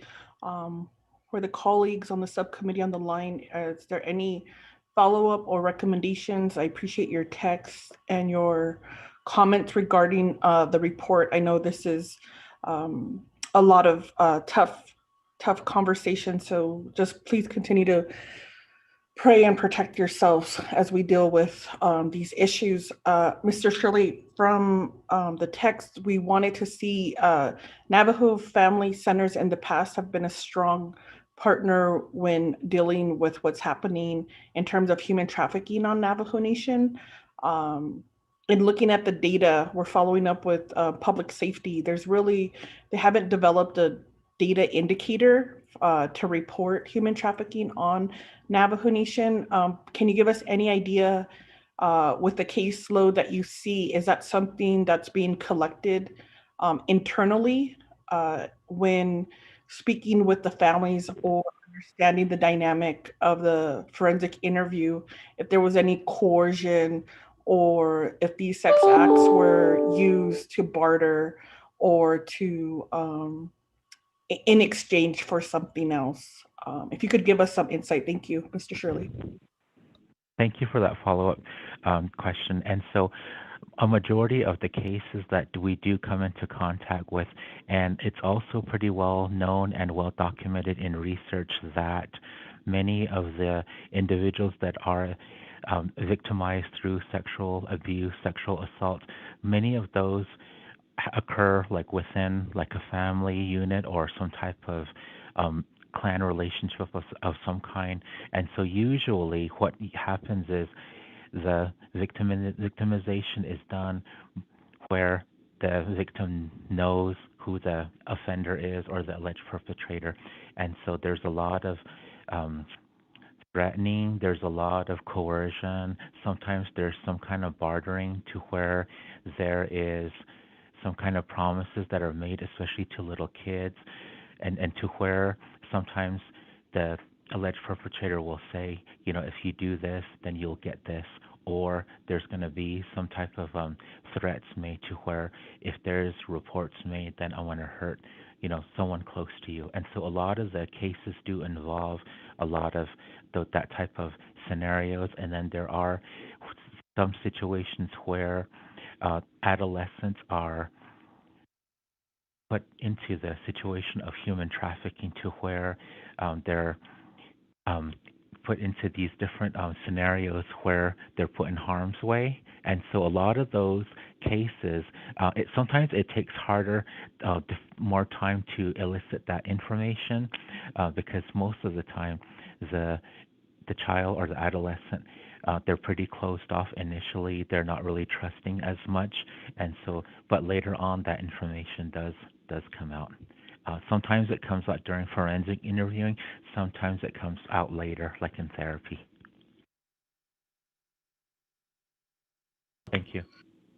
So I appreciate that response. And I think that's why we're having these conversations to understand how data is collected, the gaps in service. And what we've done with our missing and murdered Diné relatives is make it very family survivor centered and believing that experience and capturing those stories. So we'll work, Alana, if you can red flag this area on what is the best way we can correlate some of this data. And because what I want to invite Mr. Shirley and your team, we were successful in partnering with Child Haven in Farmington, and they received a grant to assist tribal communities in developing child advocacy centers. And so last year we attempted to allocate Navajo Nation dollars as seed funding. Unfortunately, that was line item vetoed by the administration. But I think in working with Child Haven, with your team and criminal investigators, that we can develop a child advocacy center, maybe a pilot or decentralized system. But we want to provide wraparound services for our young, um, our children, our babies who are victims of violence, and understanding, especially as we pull in the net action plan, the ramifications of not helping and assisting through these traumatic and experiences, and then how that leads to numbing their pain in the future. So I appreciate the report. We will have a follow-up discussion just to make sure our data is correct. But I would like to continue the partnership and host a session with Child Haven, and what does that look like for Navajo Nation to really come together and reorganize to have child advocacy centers. So thank you very much for your report, Mr. Shirley. From the committee, are there any other additional questions or information you feel should be added to this report? I'll just open it up to committee members.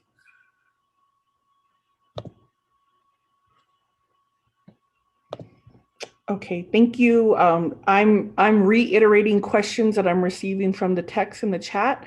So I appreciate everyone on the call who is participating in this discussion. It really takes all of us collectively to do this work.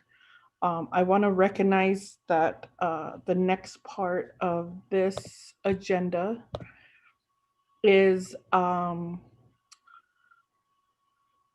so social services, but I believe Family Treatment Center followed that. Is there anyone else on the call who has information or data sets when it comes to child sexual abuse? This is Regina Yazzie. Oh, Ms. Yazzie, please. Thank you. Okay. Yes, from Department of Family Service. I am the department manager, and we have several field offices throughout Navajo Nation, and just to provide, and the field offices provide both child abuse, child sexual abuse, elderly, adult sexual and child and abuse neglect reports. And this information, the data that I'm going to share, is from our most recent this year, 2021, January to June 2021. So the overall new referrals that the department received so far have been 987 new referrals, meaning in all areas, child and elderly and adult referrals. And 83 of them involve sexual abuse reports. The victim witness advocate services that we provide as of today for this year, 58 clients were served, and 11 of those clients self-disclose that the reason they're receiving services is because of a sexual assault matter. That's our victim witness advocate data.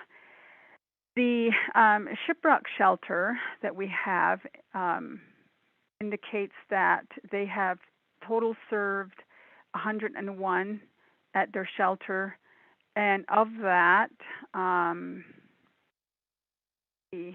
six of the clients self-disclosed sexual assault as to a reason why they were admitted themselves into the shelter. Of the 6 numbers, 4 were minors and 2 were adults. And also 61 individuals were served at the shelter, meaning that 61 were residents of the shelter. That's just some brief numbers to share. Delegate Crotty, thank you. Thank you, Ms. Yazi. I appreciate that information from the advocate and the shelter. That's very helpful. We do know now as we start collaborating with the different providers in Arizona, New Mexico, and Utah, we're also going to be looking for the best way to capture their data. Recently, the Navajo Nation Nabakietian Committee had 2 work sessions with our shelters and domestic violence providers who also assist with sexual assault cases. And they had some data which I think would be very beneficial to this report, especially when it comes to child sex abuse. I was very surprised when I toured uh, Sexual Assault Services of Northwest New Mexico, and one of their rooms was dedicated to children. So to see diapers, teddy bears, I, you know, it's the reality that we have to face as a nation, and to understand how we can present this data and collectively work together. So I appreciate um, that data, and if you could give me guidance on the best way to move forward in these conversations with Child Haven on the child advocacy centers, I would appreciate that, because it's needed, and we have an opportunity to expand services here on Navajo Nation. So I appreciate that. Thank you, Ms. Yazi. Certainly, you're welcome. Okay, so I just want to recognize some of the public comments that we received. We're streaming on Facebook. And so Navajo Nation, we do not have a campaign regarding the national Me Too movement. We have increased our sexual harassment mandatory training every year. And so Navajo Nation staff training has reached out to my office and wants to have a meeting on how we can create some awareness on what sexual harassment looks like, what it looks like in terms of power structure, and what we can do in terms of prevention, and what are the rights of the employees. Navajo Nation law provides that every employee will be working in a safe environment. And so we'll be having that follow-up conversation. So thank you for that question. And the other question coming before Facebook is regarding human trafficking. And we'll be working with Mr. Shirley and this team, which in the aspect of what human trafficking looks like on Navajo Nation. Currently, the only program that we provide referrals to is in Albuquerque. They have a specialized team there to help with human trafficking survivors. Currently, it's just for the adults. Predominantly, it's Navajo survivors there. But in our efforts to address child sex crimes, we want to make sure that that is services provided. And so Delegate Brown does sit on the Arizona Human Trafficking Council, and just recently trained Arizona gaming employees. And so we want to continue to provide that training to Navajo Nation employees and our enterprises. And I want to thank Gaming and NTUA for reaching out. We didn't realize the amount of violence that our N2A employees can see while they are maintaining utility lines. And so I think that's why we need so much collaboration and integration. So thank you for being on the call and continuing to support this training and enhancement. So I just want to pause. Is there anyone else on the call or colleagues who want to address some of the information that we received on child sexual abuse here on the Navajo Nation? It's a very tough subject, and if you yourself are a survivor and going through the trauma, just continue to heal, continue. We believe what happened, and we are trying to create a system here that not only supports you, your children, your grandchildren, and most importantly, to prevent, and working with our SORNA team on identifying who are the offenders in the community, making sure that they are in their programs, and making sure that they're we keep our community members safe. So with that in mind, I'm going to move on to the report. Not hearing any comments or chats. Crimes reported to the police. So domestic violence, rape, and sexual assault. Alana, if you could just give us an overview of what you currently have. We do have Raquel Chi with Judicial on the line, and we did receive information from Navajo Nation PD on our data. So that is the most updated data. I do see, a hand raised, Ms. Galvin. Shada, if you wanted to ask a question before we move on, thank you. Yes, I'm sorry, Delegate Crowdy. I was trying to find my raising the hand button. But before you move to Ms. Chi, I'm sure everyone knows, but yesterday I was on a call with self-governance, Tribal Self-Governance Advisory Committee. And there was an update provided by ANA, wherein under the Family and Youth Service Bureau, I'm sure many may know, but there's new grants that's been released in the amount of $49.5 million for culturally specific activities for survivors of sexual assault and domestic violence. I don't have the link to the grant, but obviously I can try to track it down from the ANA unit out of ACF.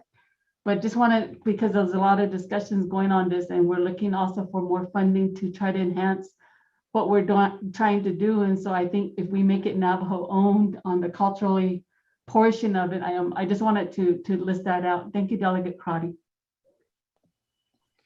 Thank you, Ms. Galvin, for that information and your expertise in the federal funding.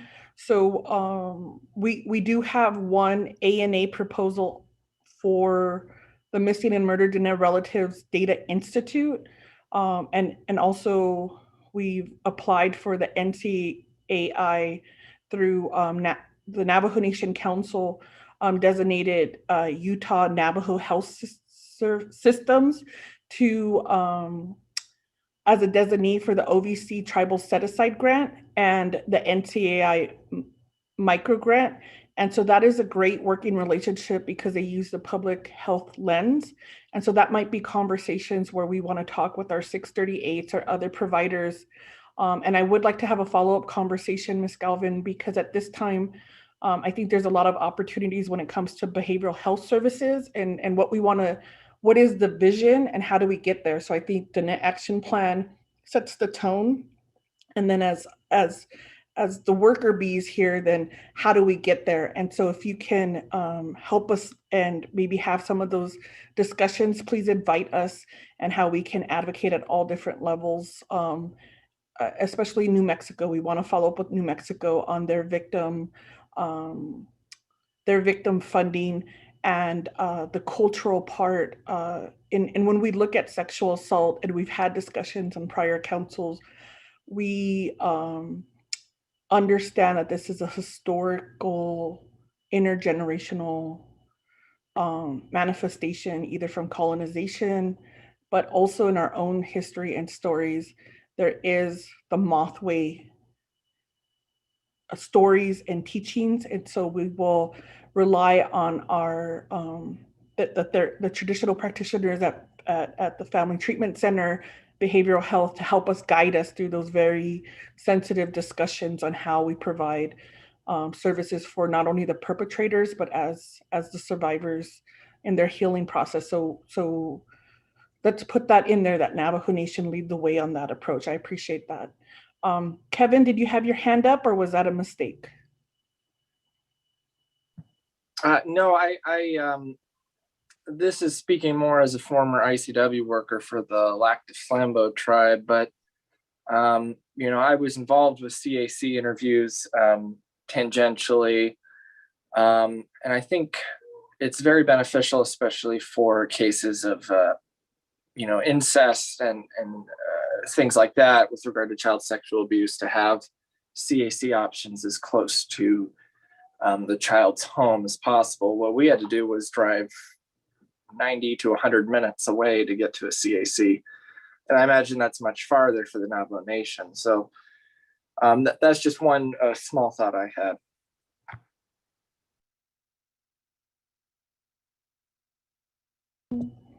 I appreciate that, Kevin. And for the record, Kevin Barnett is our intern with the Office of Legislative Counsel. So he's on the call assisting the committee. So I appreciate that and understanding a little bit more about your background. We are going to be mapping out where our children are referred to. There are decentralized services surrounding Navajo Nation.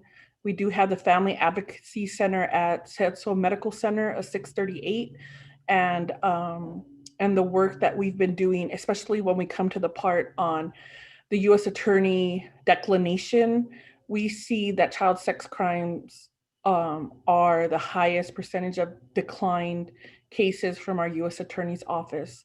So we really want to understand either what's going on with the investigation, what type of support that child and their family needs to during that investigation, and if the criminal justice system is not prosecuting or what's happening to the offenders. Are they habitual offenders?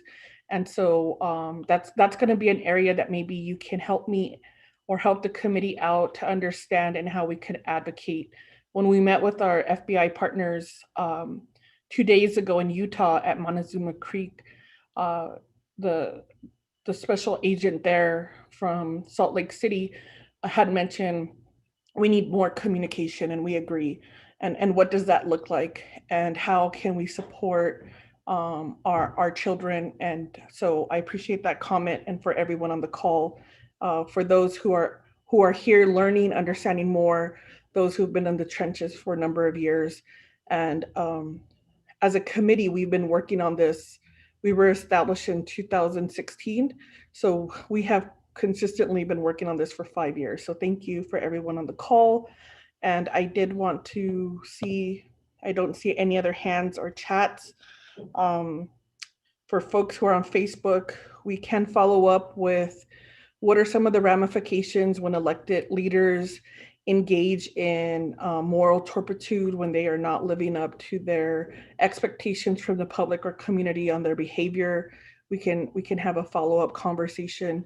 And we did, in partnership with Department of Social Services and Utah Navajo Health Systems, they did just do the ground or reopening of the Blanding Gentle Iron Hawk shelter. And I was privileged to be there with a lot of work from folks who are on this call. And I appreciate Jessica Holliday reminding us that the Gentle Iron Hawk is the legacy of 2 Navajo children that we lost in the 90s. Unfortunately, their biological father murdered them. And so in that effort to remember their little hearts and minds, we have that beautiful shelter. So we want to continue to provide safe spaces for our families and our children who are survivors of violence. So we will move on to crimes reported to the police. Alana, if you could just give us an overview of what we have from Navajo Nation Police Department and our criminal investigators. Thank you. Sure. Thank you, Delegate Crotty, and thank you everyone who contributed information to that section. I think having information on forensic interviews will be valuable. Everyone shared some helpful areas to continue gathering information. So the data that I have from Navajo Nation Department of Public Safety has been presented to this committee. So I think what's helpful to know, as you said, Delegate Cardi, I just have a summary of that here. But the total sex offense, so I have the total sex offense cases received by Criminal Investigation Division 2015 through 2020, which was 774. And so far, there have been 121 documented for 2019. That's the most recent data that we have. They provide information on adult male and female identified victims. They break it down also juvenile female and male identified victims. They document whether the offender is known or not known to the victim, and they provide some numbers on cases referred to FBI, to the Navajo Nation prosecutor, to both of those offices, and to the United States Attorney's Office. So I'm looking at the report you just sent me yesterday, yesterday, I think, Delegate Crotty, to clarify, or TISA sent me, clarify and make sure that I understand those numbers correctly before reporting out any more on that. But what I do think is valuable is looking at that data from Navajo Nation Department of Public Safety, which is on all sex offenses as a whole versus the information that's reported to the FBI, which primarily is or only includes sexual assaults that fall under the Unified Crime Report definition of rape. So of that data, for some reason, the FBI database only has information coming up to 2019. So I'll give you kind of the last few years I have of that. 170 rape cases reported by Navajo Nation law enforcement to the FBI in 2016, 160 in 2017, and 205 in 2018. There's some things going on with that data from prior years that I don't quite understand. So numbers that I expected to go up went down when they changed the federal definition of rape from applying only to female victims to applying to all victims, and removed the word forcible from the definition. So I'll look to law enforcement for guidance on that and more input and collaboration with the FBI on that section. Thank you, Alana, for that overview. And so we could follow up with Mr. Bowman and Director Henderson. And so I think what's important for Ms. Galvin with the President's Office to understand, we are trying, Dr. McKenzie is helping Navajo Nation criminal investigators digitize their data so we can analyze, and we will need additional funding or support if there's a grant or other opportunities to analyze this data. That's what we are severely lacking on the Navajo Nation, is any type of analysis, any type of who are the habitual offenders, and also in terms of if there's serial rapists or individuals on the nation. And so that's the demand that we're hearing from the community. So we appreciate any support on how to get that information. If it could be just the last 5 years for some analysis and move forward, that would be very helpful. Are there any questions, comments, or recommendations from the callers on the line or in committee members?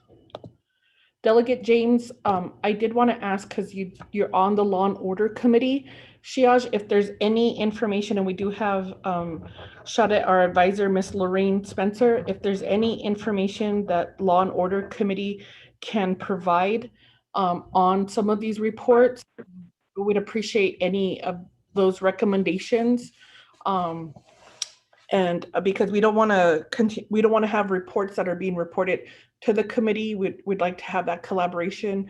And I'm going to reach out to the HES advisor if there's any other reports that are provided. My team, we do try to monitor the agendas. And so we'll work a little bit more with the different advisors just to make sure, and the Speaker's Office, to make sure that information is incorporated. I don't know, Delegate James, if you had any other recommendations at this time.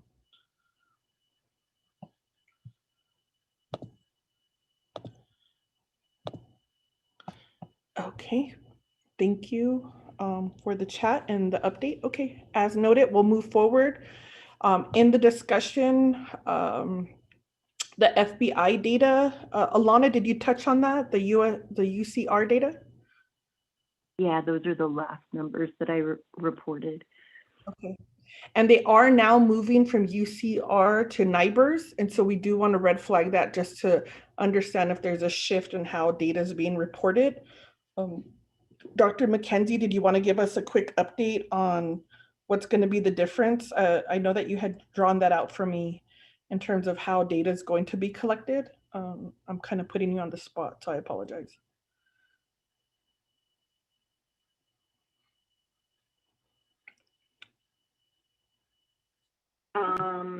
Let's see if I can find a good image for you.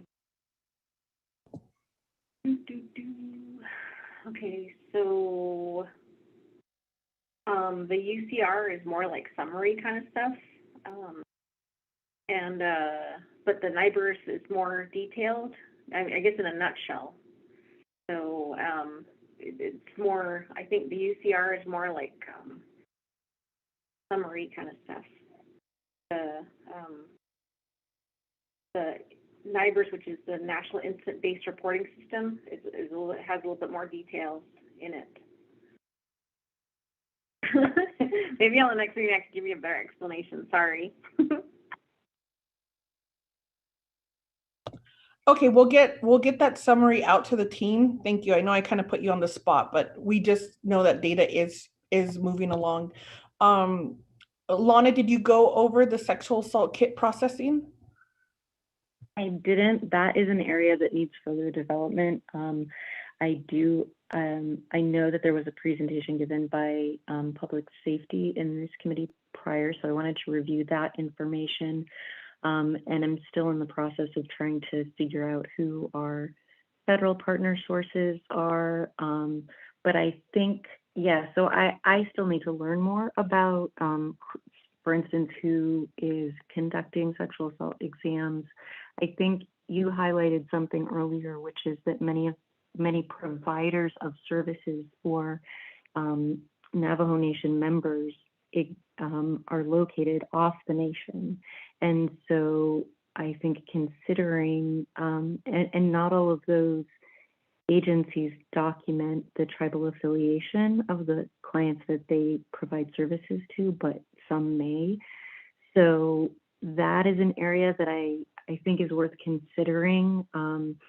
So for example, in Utah, I know that the percentage of the population that identifies as Native American in certain, for instance, San Juan County, the majority of that population is Navajo, but I don't, so I can kind of infer that those are impact, like if I have data on Native American population in that county, that's largely impacting Navajo.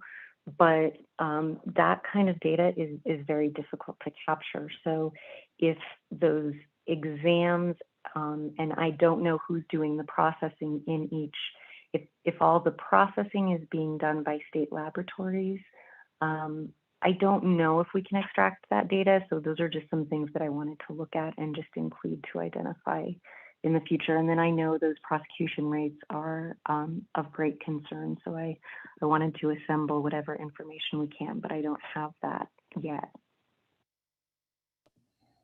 Okay, thank you, Alana. I wanted to see if Laurel, if you're on the line with Victim Services of Coconino County. She's a former BIA officer and now working as a victim advocate in the Tuba City area. And we were going to collectively come together and figure out how we can collect this data. So I don't see her on the line, or she has not unmuted herself. So the recommendation and the follow-up committee members is we'll follow up with Director Henderson when it comes to sexual assault. That's a major crime. And so they do, I know the police officers do pick up the kits from the medical examiner. It's not clear then what happens to those kits. Ideally, we would want those kits to be transferred to Quantico for review. And so this is an area of concern, and I know Delegate Eugene So had asked for additional information, and so we can follow up as a subcommittee to make sure these kits are being processed, that they're not being destroyed, and there may be conversations with our state partners if the kits are going to Quantico, which is our federal FBI crime lab, how that information is being shared with the states if there's if they're in the system. So that's areas too that we're trying to understand. Is there anyone on the call that has any additional information or recommendations on how we can move forward when it comes to sexual assault kit processing?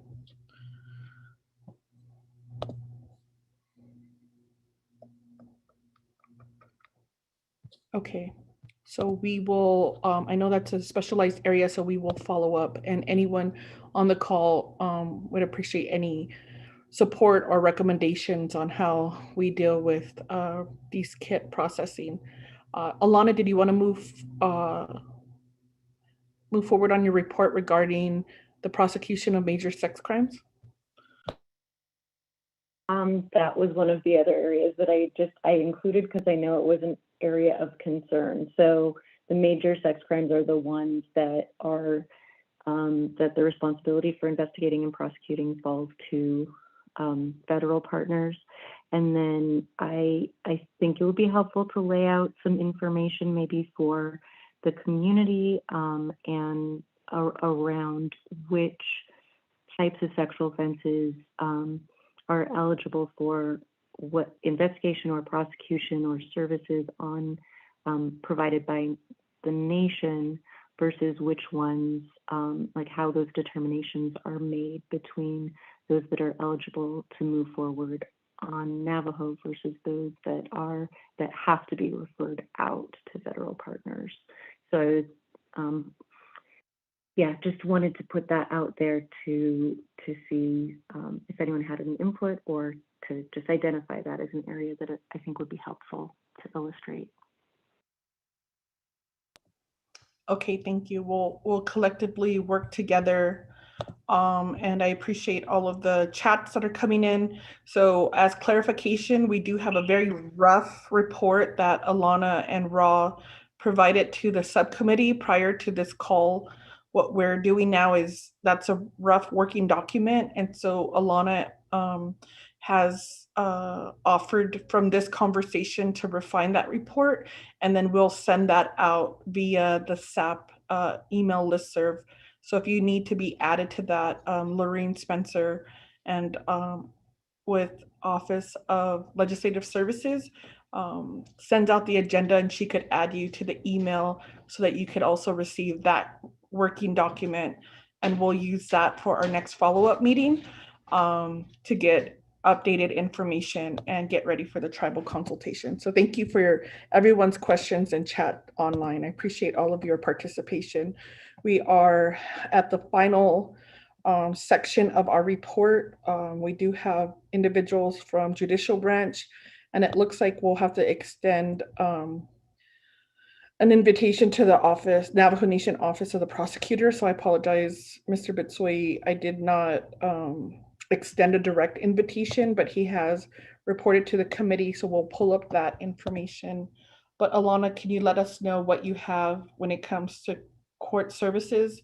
I have seen their information provided online, and so if you could give us an idea of where you're at with this information and where do we move forward? Thank you. Sure. Thank you, Delegate Crotty. So what I have done for the report so far is put a summary table together with the data on domestic violence cases that have been brought forward from prior quarters, filed. These are from the judicial branch's quarterly reports on domestic violence cases filed, their current caseload, cases closed, and cases pending, to try and better understand that data. And I do think it would be great at some point to get input from the judicial branch on how, like, what those numbers mean. What I'm observing right now, and just an overview of the data, I think it's helpful to look at, because this is a question that I've heard come up in committee meetings often, is especially during the pandemic, did domestic violence cases increase? Were people less likely to report? Were they increasing because people were at home more? And I know a lot of folks on the ground are gathering that input directly through survivors that they're working with. And that was one of the goals, I think, in compiling this information too, is understanding we get different pieces of information from different sources, whether there are formal systems or are informal systems, whether they're law enforcement or social services based. And so I think the takeaway for me was that among cases filed, let's see, okay, so I guess what I'll present is of the full, what the judicial branch provided, which I think is very helpful, is they provide the number of current cases, but they also provide it as a percentage of the overall cases being handled by the courts.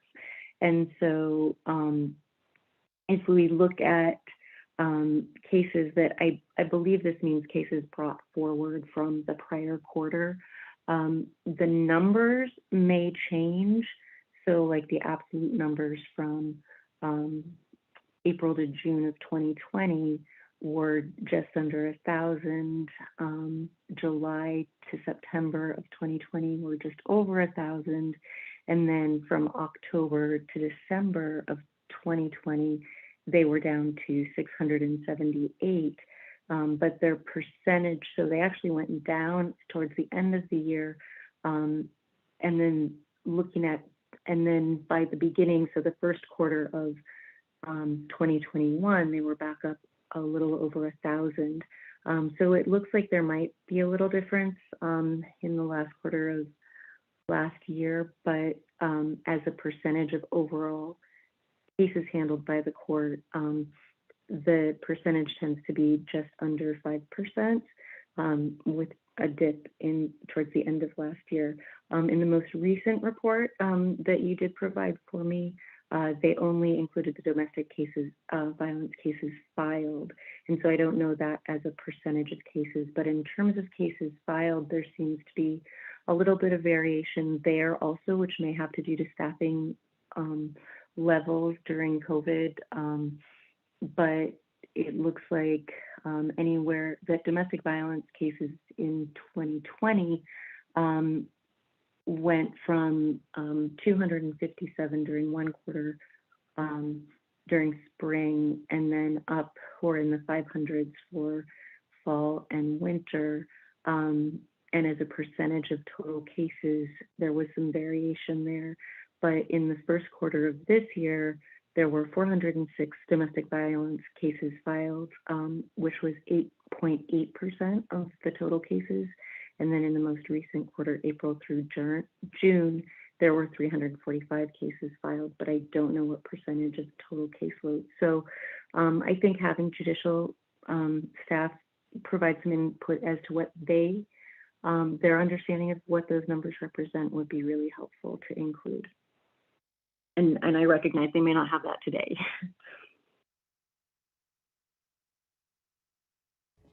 Thank you, Alana. I wanted to see Shadeja, or Shada, I'm sorry, Raquel Chi. I did invite Karen, and maybe you could give us guidance if you have someone on your team who follows the data and helps us understand the trends, or any additional information that you wanted to provide to the subcommittee and the team that's on the call today. Thank you.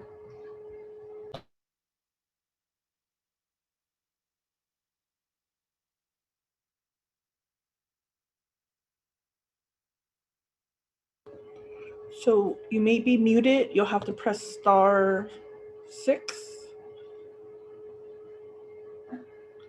Okay, can you hear me now? We can, thank you.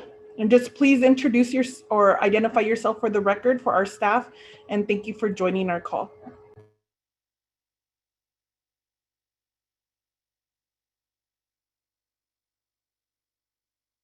Okay, good morning, everybody. This is Raquel Chi. Good morning, Delegate Crotty and members of this most important Sexual Assault Prevention Subcommittee of the Council. My name is Raquel Chi, and I am the Grants Administrator for the Judicial Branch.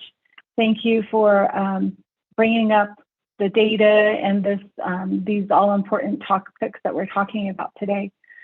We were preparing a quick written information, a letter to the committee about our domestic violence cases and the numbers that we're seeing. In the letter, we're detailing the numbers we see for calendar years 18, 19, and 20. To delve more into the criminal numbers will take some time, and I think the report that we just heard details that. We do have to, I think, do some educating on what numbers we are presenting, so it's easier for you all to make some decisions and to plan around the data that is presented or that ends up at the court. You all were looking in the right place, the Judicial Branch website for the quarterly report. There's typically also an annual report in there that shows that wraps up all the numbers for a calendar year. So that's also available there. But other work that we have done to help the issues and the problems that plague our people and victims on Navajo include one task that you mentioned, Delegate Crotty, which is the DINA action plan. We are planning and doing development around creating or building the capacity to be able to respond and to be able to work the cases that show up in our district courts, from any acts of violence, from any petitions that are filed with the court. So I think the extent to my report will be that, but we do welcome a more fruitful, longer conversation on the statistics that we have and that we report for the Navajo Nation Judicial Branch. Thank you. I don't know if Karen has anything to add.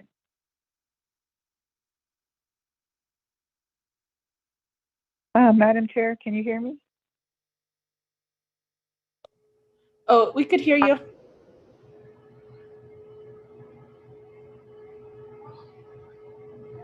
Okay. Thank you, honorable members of the Sexual Assault Prevention Subcommittee. We were able to quickly gather some data, and as Raquel mentioned, those mostly come from our quarterly reports, which is where the presenter was also able to access some of our data. So I will be sending a written report to the members shortly here, but we would need more time to pull more data, and if you all could let us know also in writing exactly which data you all are seeking, we can find out more about that. So that is really all I have to add. If any of you have any questions, you can contact me or Raquel. And just for your information, Chief Justice was not available to attend this meeting, and that is the reason why Raquel and I are on the meeting. Thank you. Oh, thank you. I appreciate that, and appreciate Chief Justice and understanding her schedule. So Alana Kindness has been providing a report to the subcommittee, and so we're gathering information for the upcoming tribal consultations on the Family Violence and VAWA, Violence Against Women Act. And so we do plan, this is the initial kind of collaboration of, this is what we have so far, here's our gaps in service. So we're gonna have a follow-up meeting, and so we will definitely send out any additional information that we may need. And we're just, we have about 30 people on the call from all different areas working on or collaborating with Navajo Nation. And so committee members, are there any questions for the judicial branch at this time regarding the data? I know that this has been a lengthy meeting, so I appreciate everyone who's been on the call since 10 o'clock. We're about to wrap up this report. And so I just wanted to give time to anyone who had a question or recommendations. I do want to go right back to our agenda. I apologize. We will come back, and the next update will be from Navajo Nation Office of the Prosecutor regarding not only domestic violence, but sexual assault cases. And we'll work with our courts in understanding that the challenge that we see here is the declination from our federal partners in federally prosecuting these cases. And so we have been working with the Attorney General's office, Ms. McPaul, and the acting chief prosecutor, Mr. Bitsui, on what it will take to prosecute at our courts, understanding major crimes limits the sentencing. But I think in the police reporting that the subcommittee was provided last month of in 2019, there's approximately over 320 reported sexual assault reports, and there was only 11 arrests. And so that is a huge area of focus on why not only the limited arrests, but then who gets prosecuted. And so we might have to figure out collectively what's going on and how the courts can build up their capacity to possibly address these decline cases before the statute of limitation expires. So thank you for being on the call. We appreciate the time and dedication. Committee members, we're at the end of our report. Are there any questions or recommendations that you can provide before we move forward with the vote?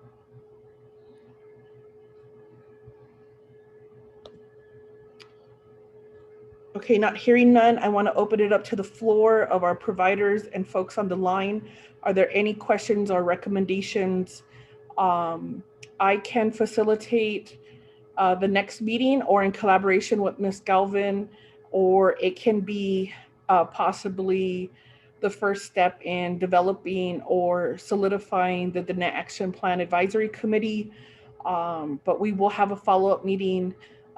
Next week is council for the delegates. And so if we could look at either the first or second week of August, the tribal consultation is in 1 month.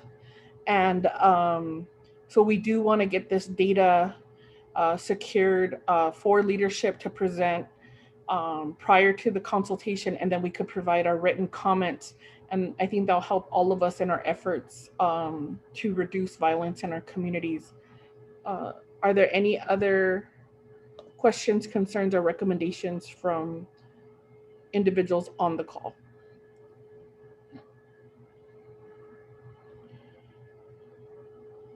Okay. I see one raised hand. Ms. Galvin. Yes, Delegate Crotty, and thank you to the subcommittee on this very important topic. I appreciate everyone's information that was provided coming into this position. I hope to catch up with everybody on where we're at. I've been tasked with health-related issues, and certainly most of this is very key, very important. I look forward to working with you, Delegate Crotty, to help facilitate these discussions and to ensure that we get the proper Navajo Nation position statement provided and be able to go forth in proper testimony. But I just thank everyone. There's some stuff that I may not have. Please, I did add my email in the chat.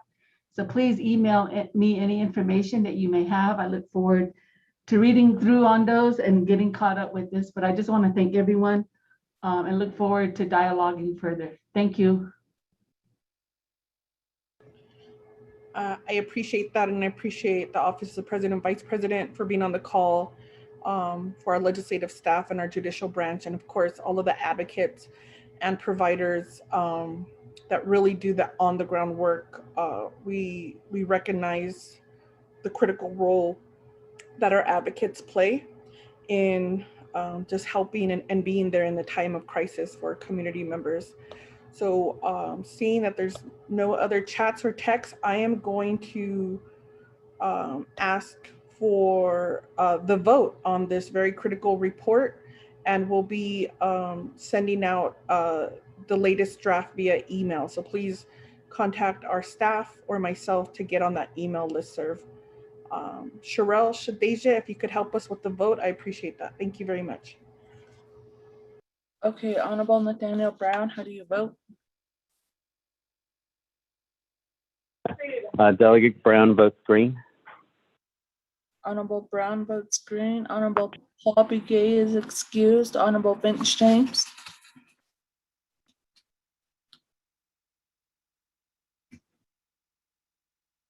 Honorable Eugene So excused. Honorable Wilson Stewart Jr. Green. Honorable Stewart votes green. Honorable Vince James.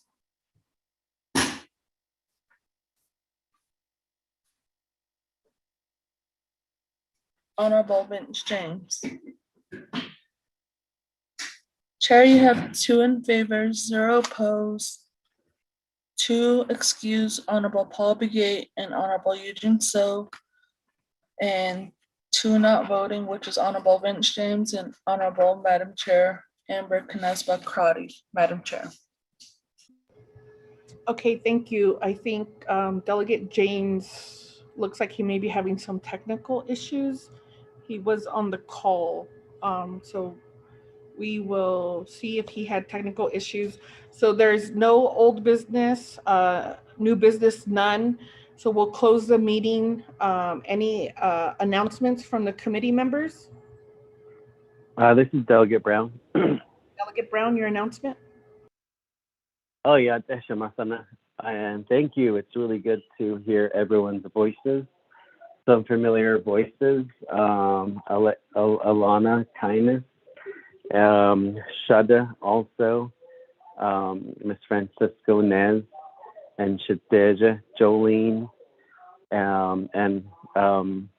so thank you everyone for all the work that you're doing. I just wanted to say, myself and Delegate Crotty, supporting the victim advocates at Montezuma Creek this past Wednesday was amazing. So it's good that, that 4 of our very own Navajo ladies received that award, the FBI award. And we just want to continue to strive for the best. And there's obstacles in the way, such as building spaces for some of our advocates. So we just wanted to make sure that we are supporting them, and I'm looking high and low for that right now. But I just wanted to express my gratitude, my appreciation to everyone on the call for this really hard work that all of you do. So I'm calling from Danahoto chapter meeting right now, and we just got a report from another part that I think that I don't know how we can fit into this sexual assault prevention subcommittee, even though this is not directly sexually assault related, but it's elder and it's elder abuse. We just had our senior center supervisor gave us a report, and this was a subject that was brought up. So I want to find a way to address this, and I'll continue my work and to follow up with our leaders, the rest of leadership of the 24th Navajo Nation Council, to address our elders who are being abused by ways of financial abuse, as well as verbal abuse, mental abuse, spiritually. So I know that it's really their own kids and grandkids that are doing this, and I'm hearing this a lot more. And I don't want to add to the plate, but anywhere we can fit this piece into, since we're dealing with domestic violence.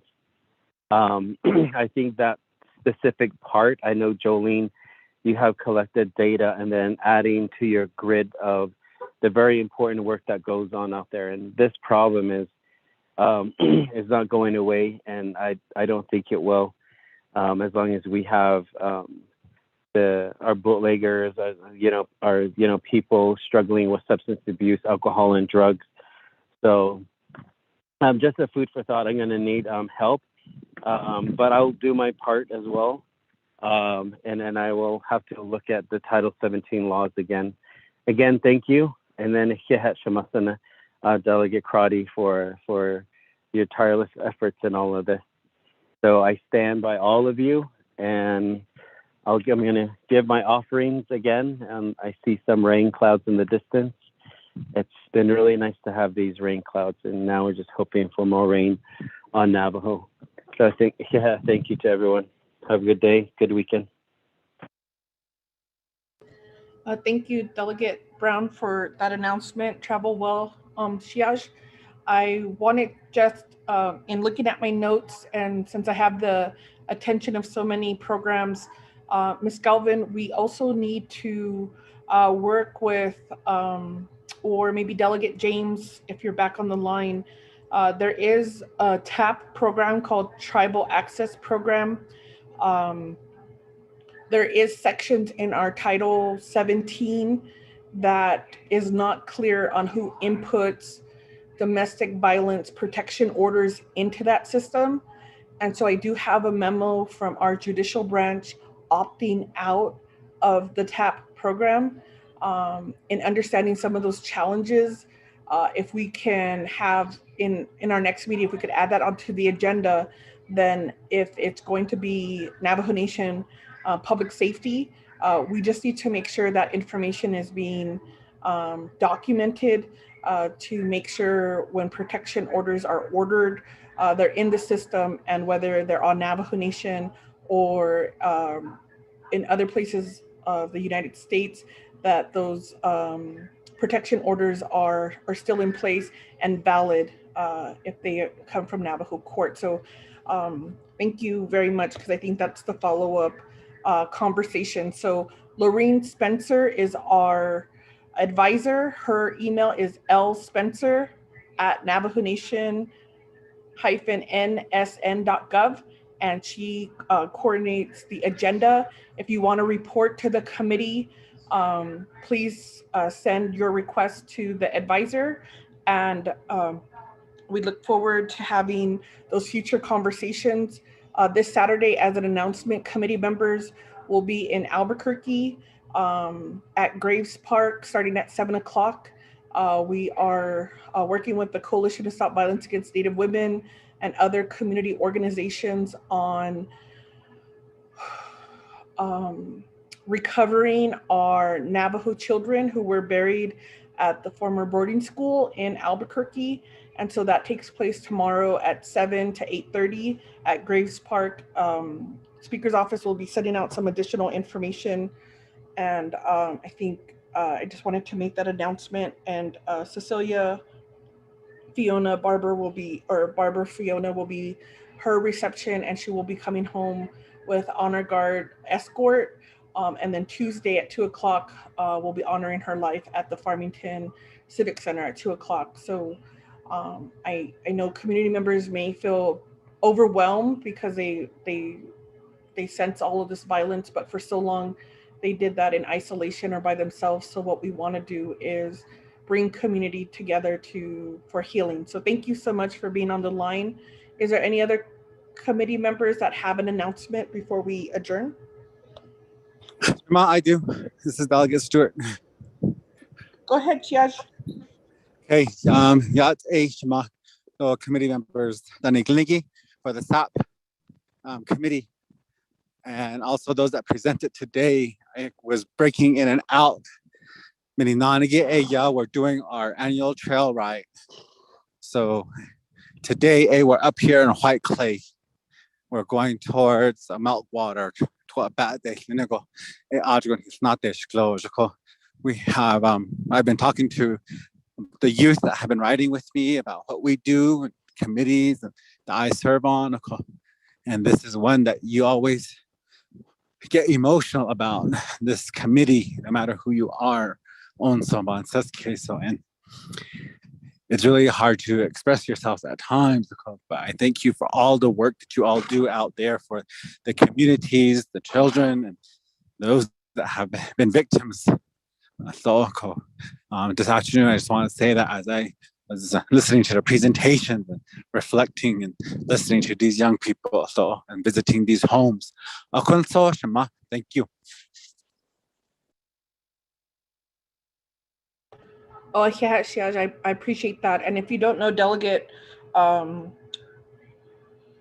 Stewart has been a lifetime youth advocate, and the work prior to either of us being delegates was helping the Department of Diné Youth and really just to inspire our children. So I appreciate you coming in with your horse and those blessings and those teachings.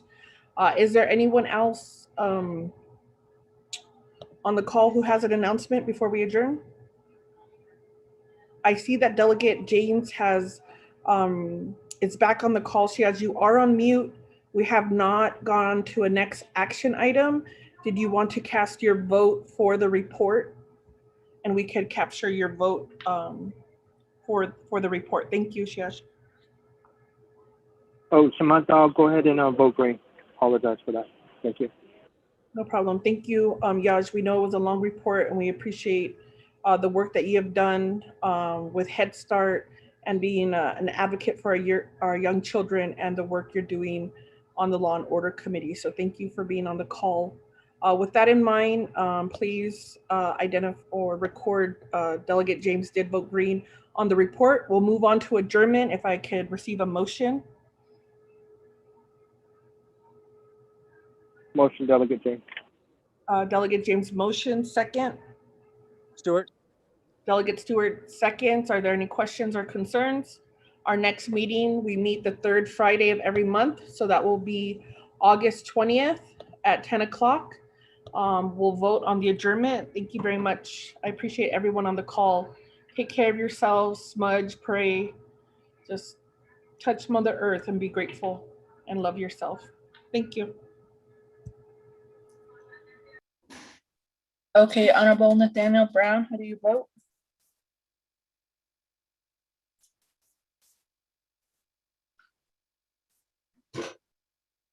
Honorable Paul Begay is excused. Honorable Vince James. Delegate James votes green. Honorable James votes green. Honorable Eugene So is excused. Honorable Wilson Stewart Jr. Green. Honorable Stewart votes green. Honorable Nathaniel Brown.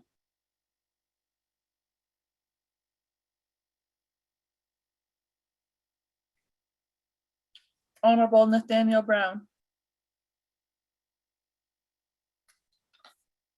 Honorable Madam Chair Crotty, you have 2 in favor, 0 opposed, 2 not voting, which is Honorable Nathaniel Brown and Honorable Madam Chair Amber Knezba Crotty, and 2 excused, Honorable Paul Begay and Honorable Eugene So, Madam Chair. Thank you. I appreciate that. So we'll call this meeting to adjournment. Delegate Brown, if you're having technical issues, Shiaz, just please text in your vote for the record, and just be well. We'll see you guys.